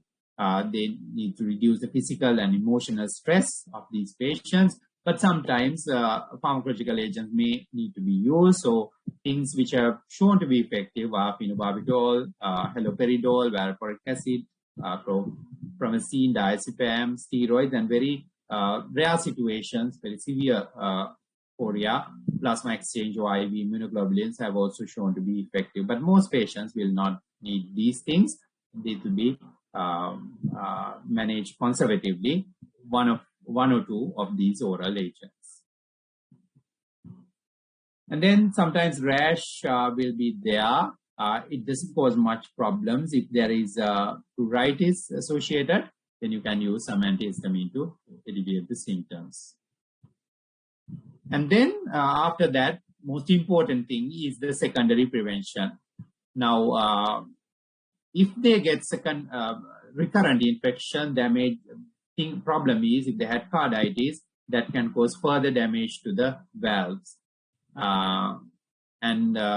As I mentioned, in the primary prophylaxis, if you give the benzylbenzethine penicillin, that will act as the first course of the secondary prophylaxis, because later on we are using that for the secondary prophylaxis. And then if the patients develop breakthrough infections, pharyngitis, while on this penicillin prophylaxis, probably you have to use and treat with the alternative agents such as clindamycin rather than treating them again for the infection with penicillin if they get it while on the penicillin prophylaxis. Now, this is what is recommended. So usually it is benzathine benzyl penicillin.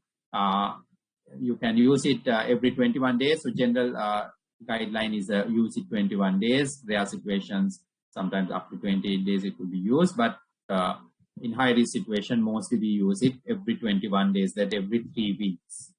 And depending on the weight, you have to decide on the dose. In certain situations, now problem with this, Dr. Chaturanga mentioned that it's a very painful injection. So that's the downside. But the plus side is, rather than giving the oral penicillin, which is the other option, you give it for a long period. This would ensure that patients will have compliance. Otherwise, if you are given an oral tablet to be taken many years, we all know that it is highly unlikely they will adhere to that. So therefore, most of the time, rather than oral, we prefer to give the benzathine benzyl penicillin as the prophylactic agent. Very rare situations where patients are allergic to these penicillins, probably then you have to use a macrolide kind of antibiotic, erythromycin or azithromycin, or even clarithromycin for the secondary prophylaxis. So duration of prophylaxis, Dr. Chaturanga mentioned, so I'm not going to go into detail of that again. It's the same thing I have listed here. So depending on the severity, you have to decide on the duration, how long you are going to give this secondary prophylaxis. So with rheumatic fever, with carditis, with the residual heart disease, sometimes very long period, or sometimes it may be lifelong prophylaxis.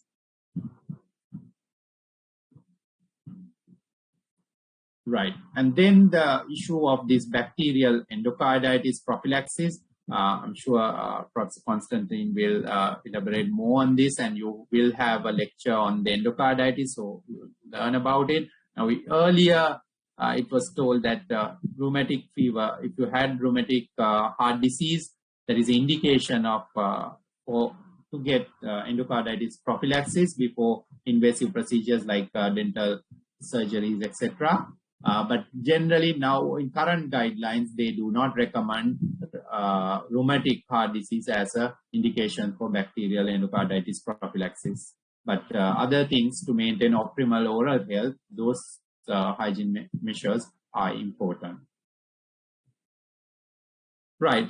I think I have covered the pharmacology part of that.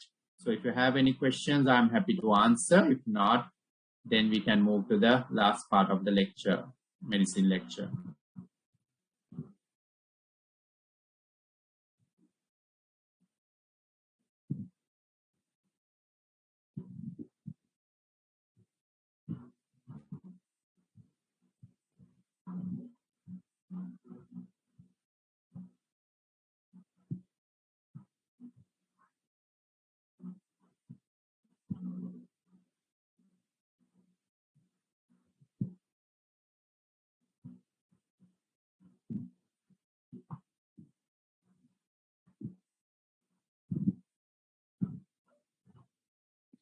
So can I start the medicine?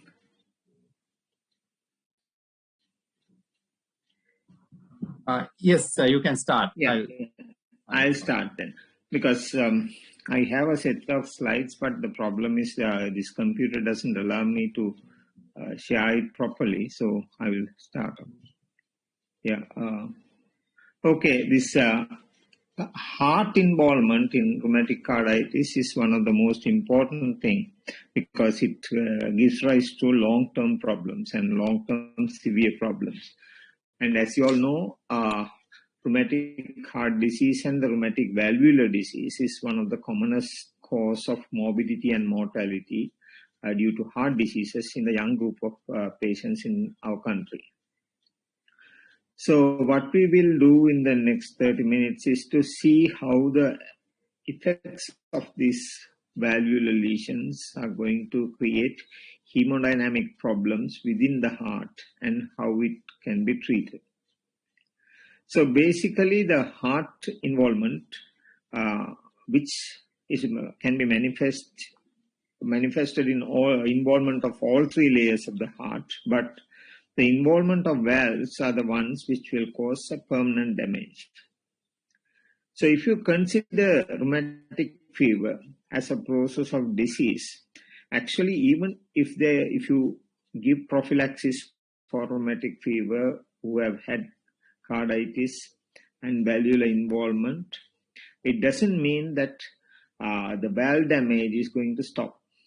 Because we have seen patients again and again who have been on all forms of treatment prophylaxis but come with worsening of valvular disease through the years.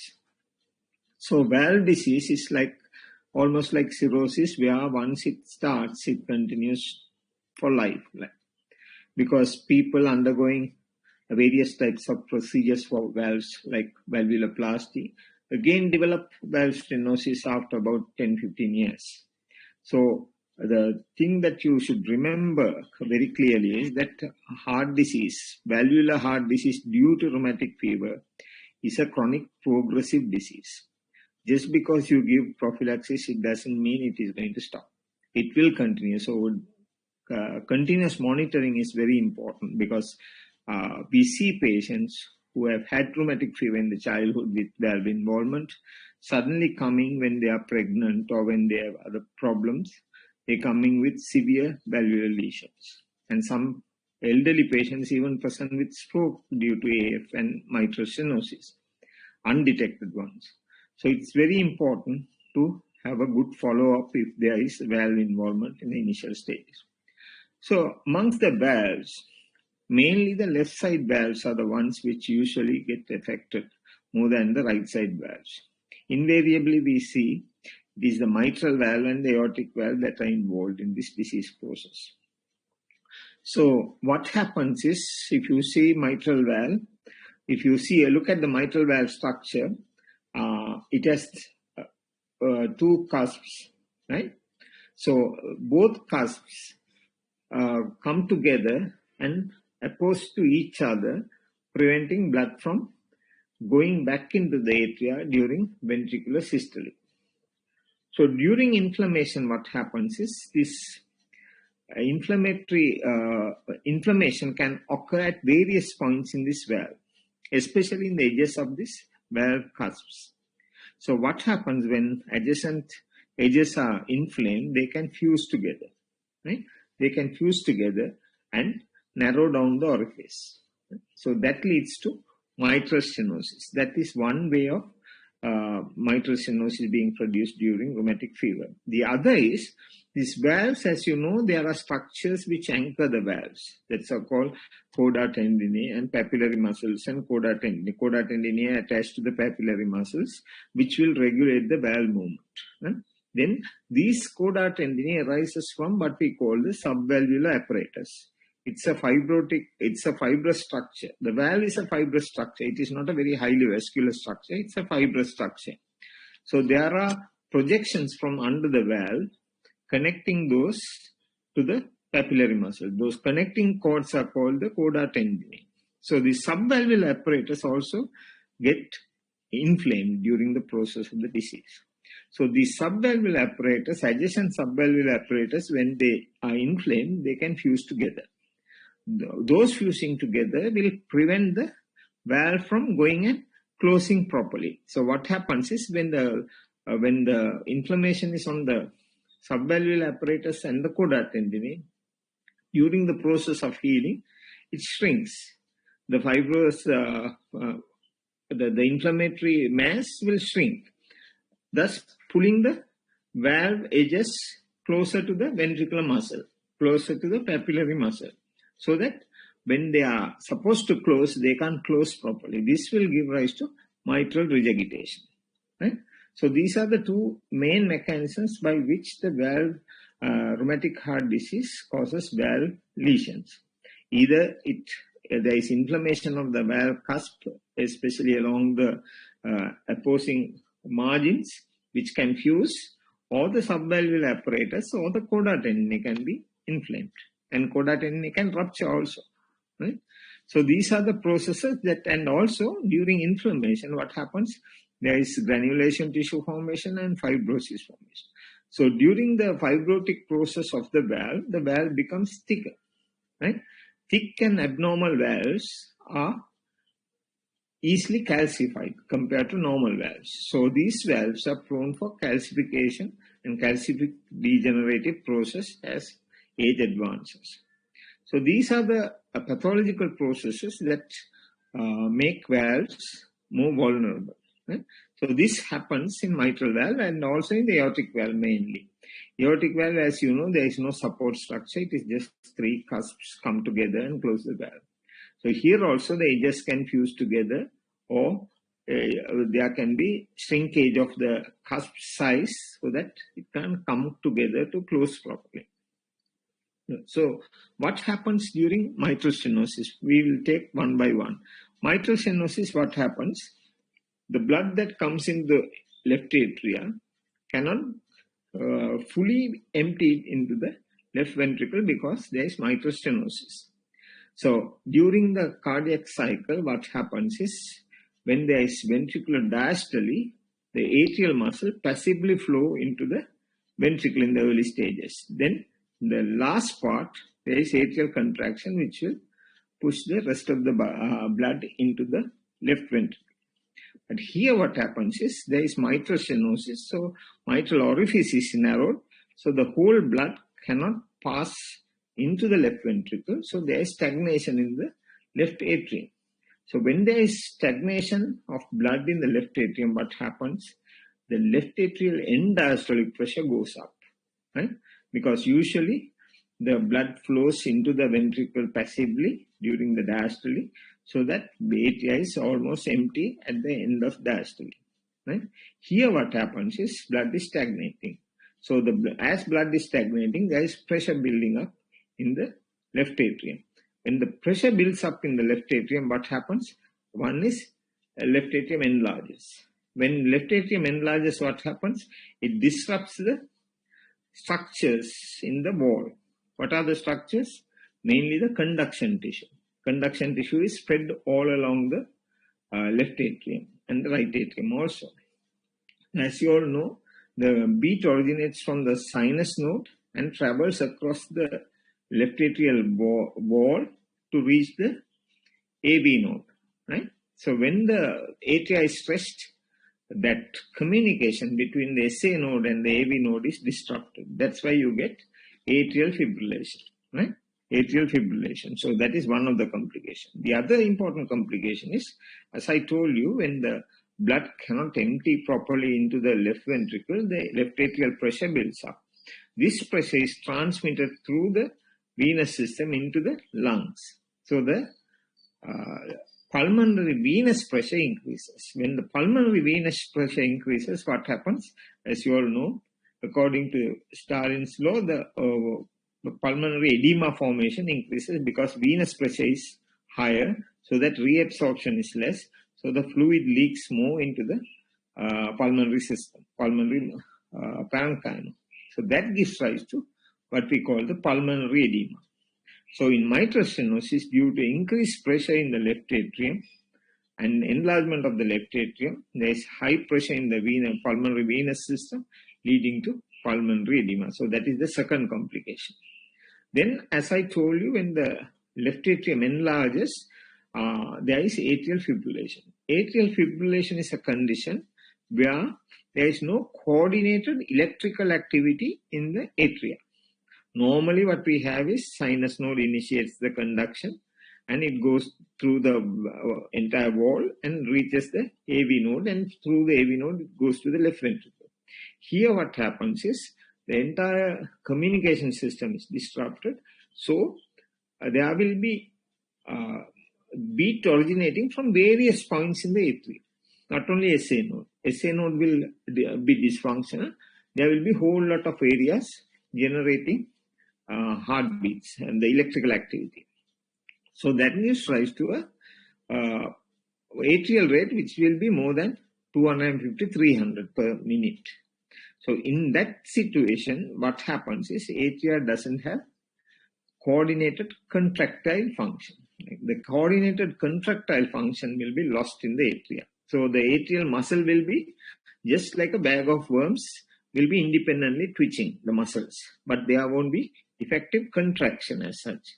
So that gives rise to stagnation of blood, especially in the appendage area. Appendage, as you know, it's a rudimentary structure which usually doesn't contract.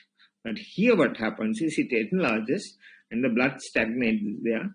So long-term stagnation of blood can give rise to clot formation. So that's how you get clot formation in the atria, left atria, in mitral stenosis, because there is ineffective contraction of the atria and stagnation leading to clot formation.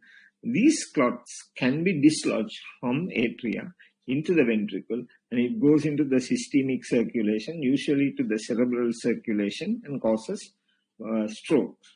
Right? So these are the complications of mitral stenosis, and this is because of the valve structural problem.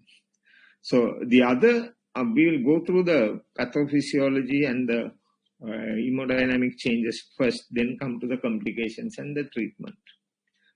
Then if you take mitral regurgitation, as I told you, there is failure of the cusps to oppose each other and close the orifice fully.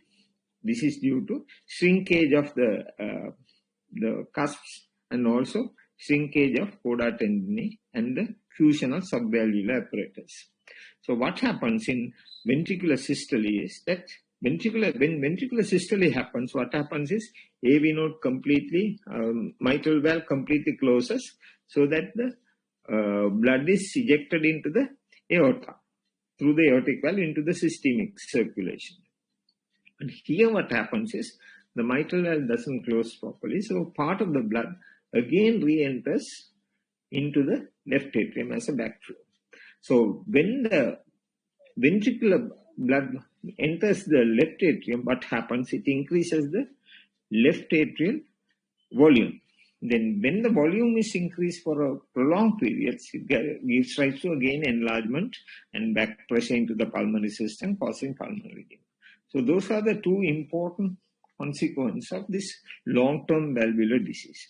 So then what happens is this blood that went into the left atrium during ventricular systole in patients with mitral regurgitation will try to rush in into the ventricle during diastole.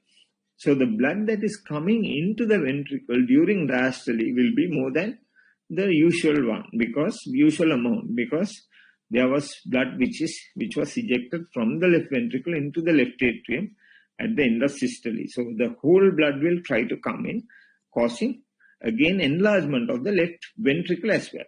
So in mitral stenosis, what you have is mainly the enlargement of the left atria. In mitral regurgitation, in long term, you can have enlargement of left atria plus the left ventricle, because there is volume overload in both chambers. So that is mitral valve problems. Then if you come to aortic valve problems, it is similar, because there can be stenosis, there can be regurgitation. So stenosis is where there is resistance to outflow. Outflow in the sense left ventricular outflow. From the left ventricle, the blood cannot reach the aorta freely because there is a narrowing at the aortic valve orifice. So what happens is excess blood will try to accumulate in the ventricle. When excess blood accumulates in the ventricle, the first response by the left ventricular muscle is, as you would have studied in Starling's law, when there is excess stretching, there will be the force of contraction will increase first, right? Then due to the increase in force of contraction for chronic period, the left ventricular muscle thickness increases, right? Left ventricular muscle thickness increases, so it will lead to left ventricular hypertrophy. That is aortic stenosis, right? Then in the long run, when the aortic stenosis also, when the muscle is exhausted, it will dilate, right? So in the terminal stages of even aortic stenosis, you can have enlarged left ventricle due to exhaustion of muscle and death of muscle tissue, and muscle gives up, right? So this is aortic stenosis. Then what happens in aortic regurgitation is the blood that is ejected into the aorta during systole, because the aortic valve doesn't close properly, tries to rush back into the left ventricle during diastole, right? During diastole, in normal people, what happens is aortic valve is closed, so that the blood that went into the aorta during systole cannot reach the ventricle again. But in patients with aortic regurgitation, what happens is the valve is slightly open all the time, so the blood will flow back. So when the blood flows back into left ventricle, the left ventricle volume increases. Again, it will give rise to enlargement of the left ventricle.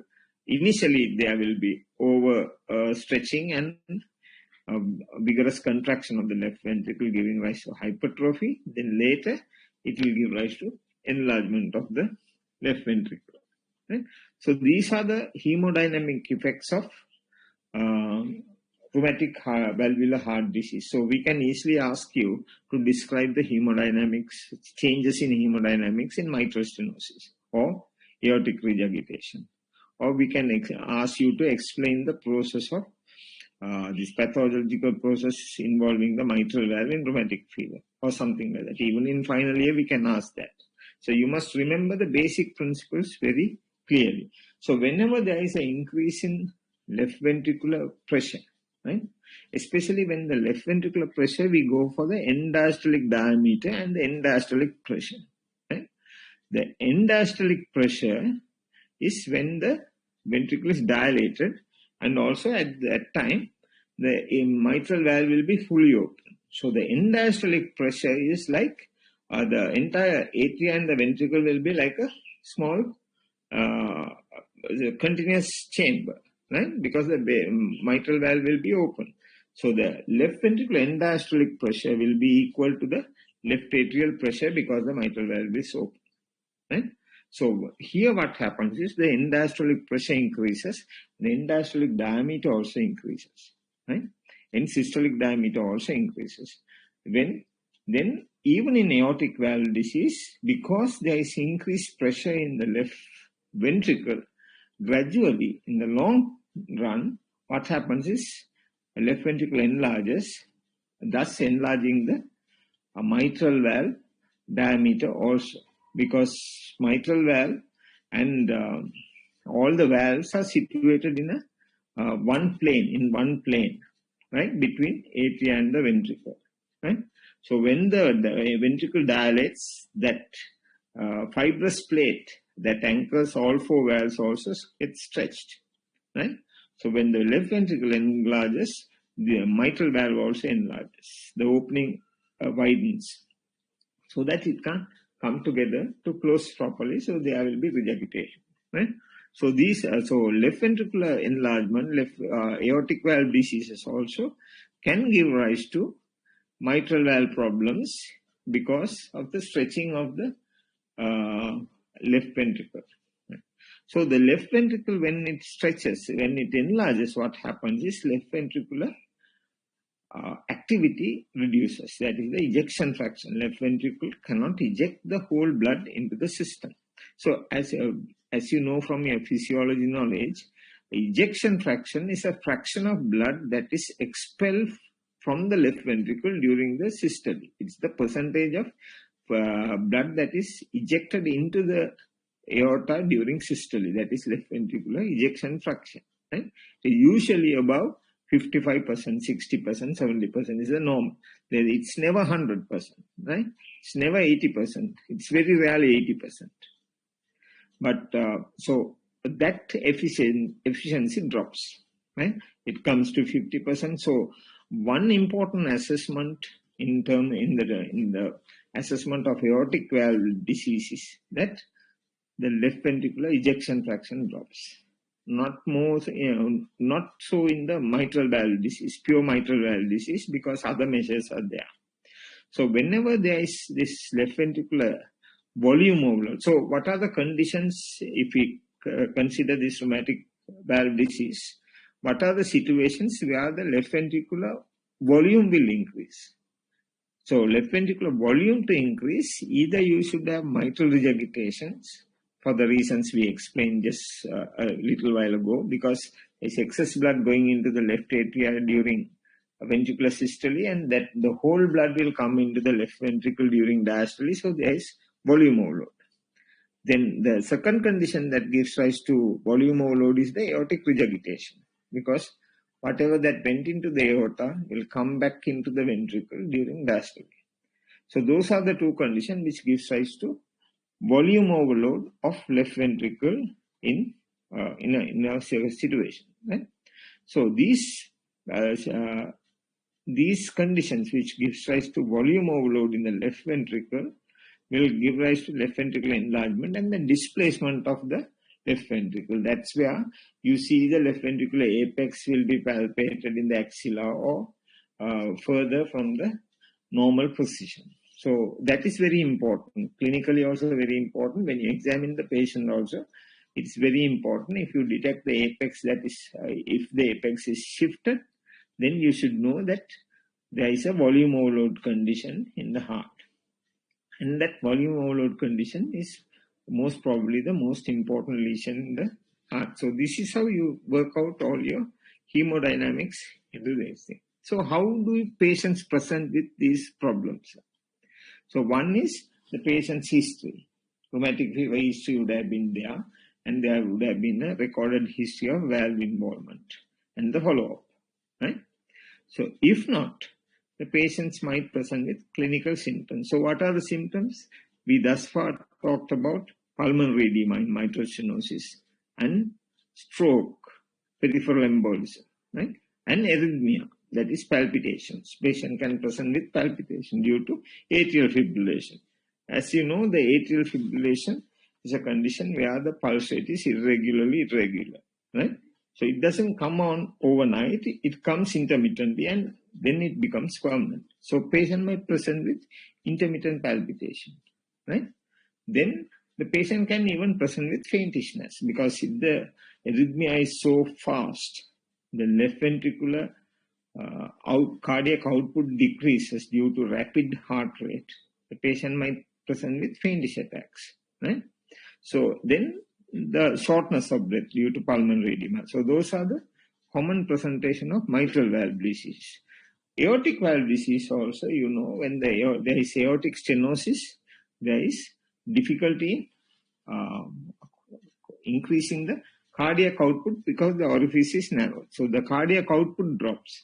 When the cardiac output drops, you can have faintishness, you can have shortness of breath, you can have palpitations also, and chest pain. Because chest pain is common in aortic valve disease, because why? Aortic valve disease leads to either volume overload or pressure overload in the left ventricle. So the muscle thickness increases, so that angina is more common than in normal people. So these are the usual presentations. So if you take aortic valve disease, so again shortness of breath, faintishness, palpitation, and angina, right? Mitral valve disease, angina is very rare to be associated with valve disease alone. So these are the symptoms the patient might present. And also the symptoms can vary depending on your physiological condition. For a person, if a person is pregnant, then the shortness of breath will be aggravated during the last periods of pregnancy. So that's how they can present. Then they can have faintishness. Right? So how do you treat? So there are various approaches. The most important thing is assessment of the valve lesion. So as I told you, in the mitral valve, usually echocardiogram is the standard investigation tool for valvular lesions and the cardiac lesions, because you can look at the valve structure, you can look at the subvalvular apparatus, you can look at the valve anatomy, whether the valve is thickened, whether the valve is calcified can be assessed, and also the blood flow can be assessed, right? Whether there is turbulence, whether there is normal flow, whether there is excess flow, and also most importantly, the valve orifice can be measured, right? The size of mitral valve orifice can be measured by echocardiogram. And the aortic valve also is the same. Echocardiogram is the mainstay of investigation. So we assess by echocardiogram. In the case of mitral stenosis, we have a scale, mild, moderate, severe. For regurgitation also the same, mild, moderate, severe. Mild disease and moderate diseases usually are managed medically, depending on the symptoms and the patient's activities. Right. Okay. Then we come to mitral stenosis again. So mitral stenosis, we said the valve is narrow. So valve can be opened up by mechanical means, or the valve has to be opened up during surgery, or valve has to be replaced. So those are the three options available. In tight mitral stenosis, when there is very minimal mitral regurgitation or no mitral regurgitation, and the valve is very thin, not heavily calcified, not heavily fibrotic, minimal involvement of subvalvular apparatus or no involvement of subvalvular apparatus, you can do what we call the balloon angioplasty, right? Balloon valvuloplasty, where we send the balloon which when it inflates, it opens like a dumbbell and then it opens fully, right? So we send the balloon across the mitral valve and place it in the middle and then inflate the balloon. Then the balloon goes and enlarges and opens up the valve, right? So that is the transcutaneous balloon mitral valvotomy, right? That is the standard treatment for pure mitral stenosis or with minimal involvement of mitral regurgitation and the pliable valve, right? You can't do this in heavily calcified, heavily fibrotic valve, and also in valves which have very heavy subvalvular involvement, because this is a blind stretching of the valve. So if it is very calcified, you can't regulate the enlargement, so it can rupture. It can rupture and tear the valve in disproportionate way, giving rise to severe mitral regurgitation. So assessment is very important in these patients. So that is one.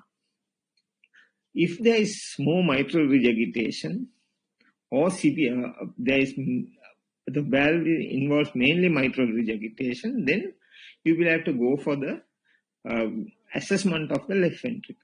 Symptoms plus assessment of the left ventricle.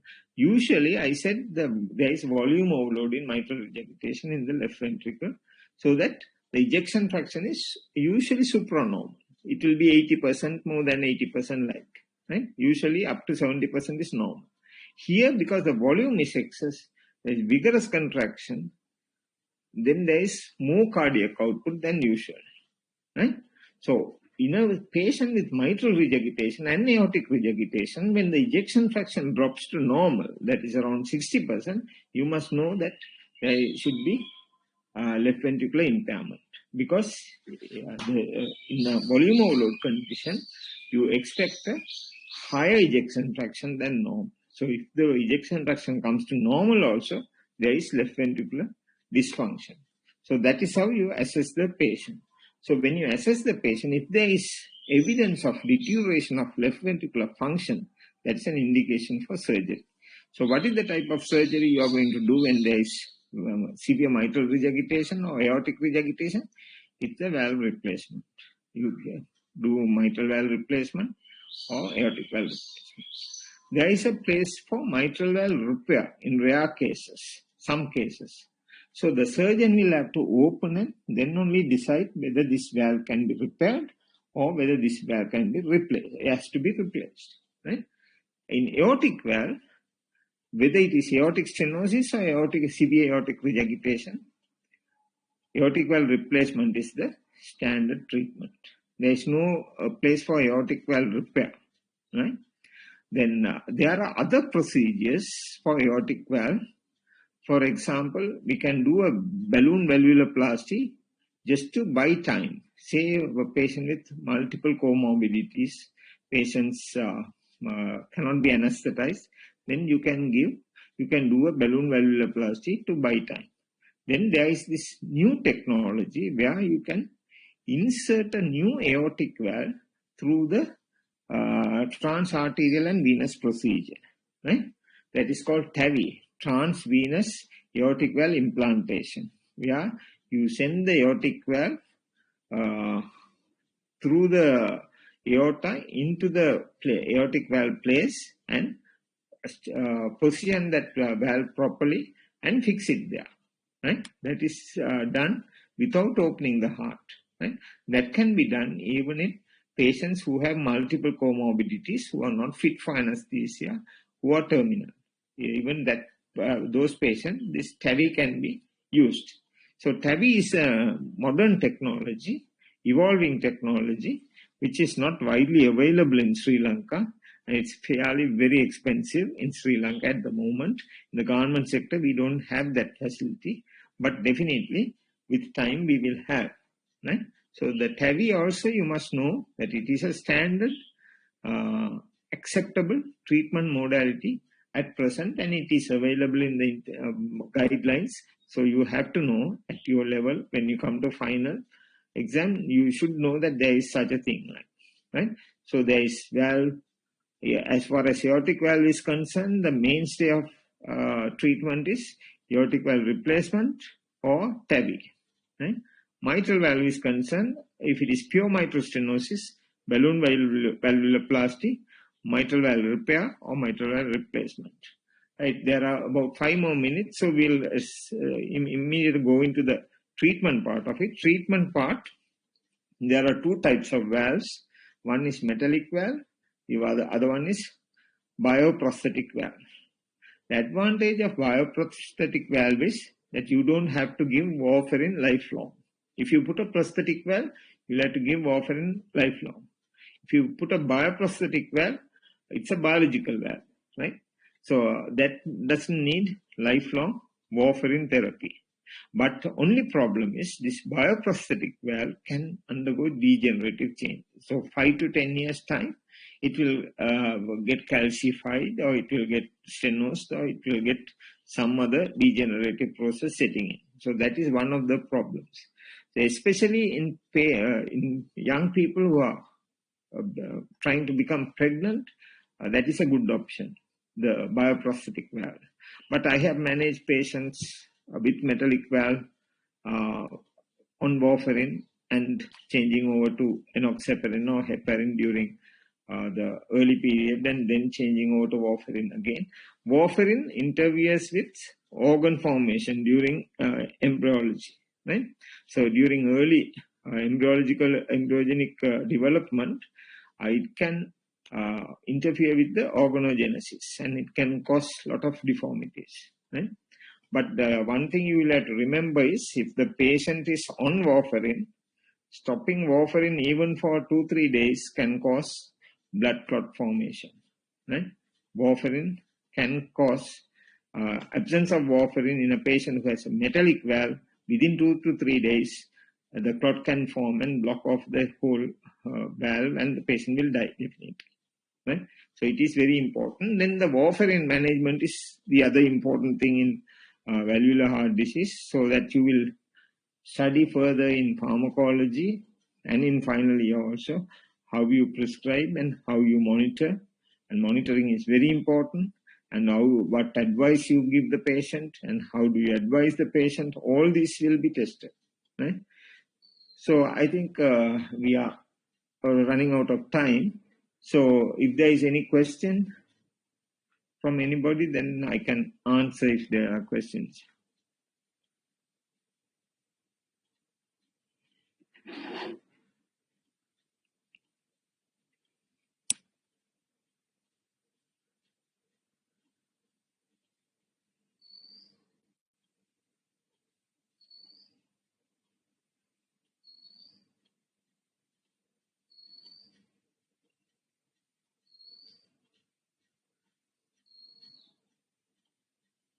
So no question.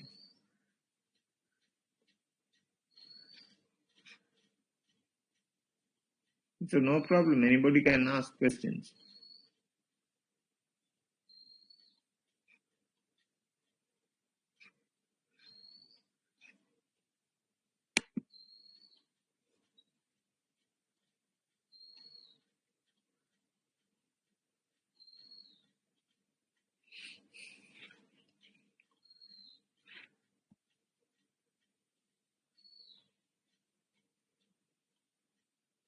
So in the absence of questions, so we can close this session.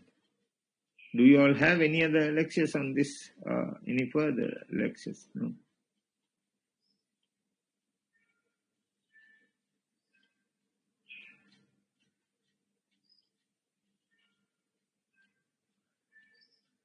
Okay, then I will end my session at this point. No questions, so thank you for listening. Bye. Thank you very much, sir.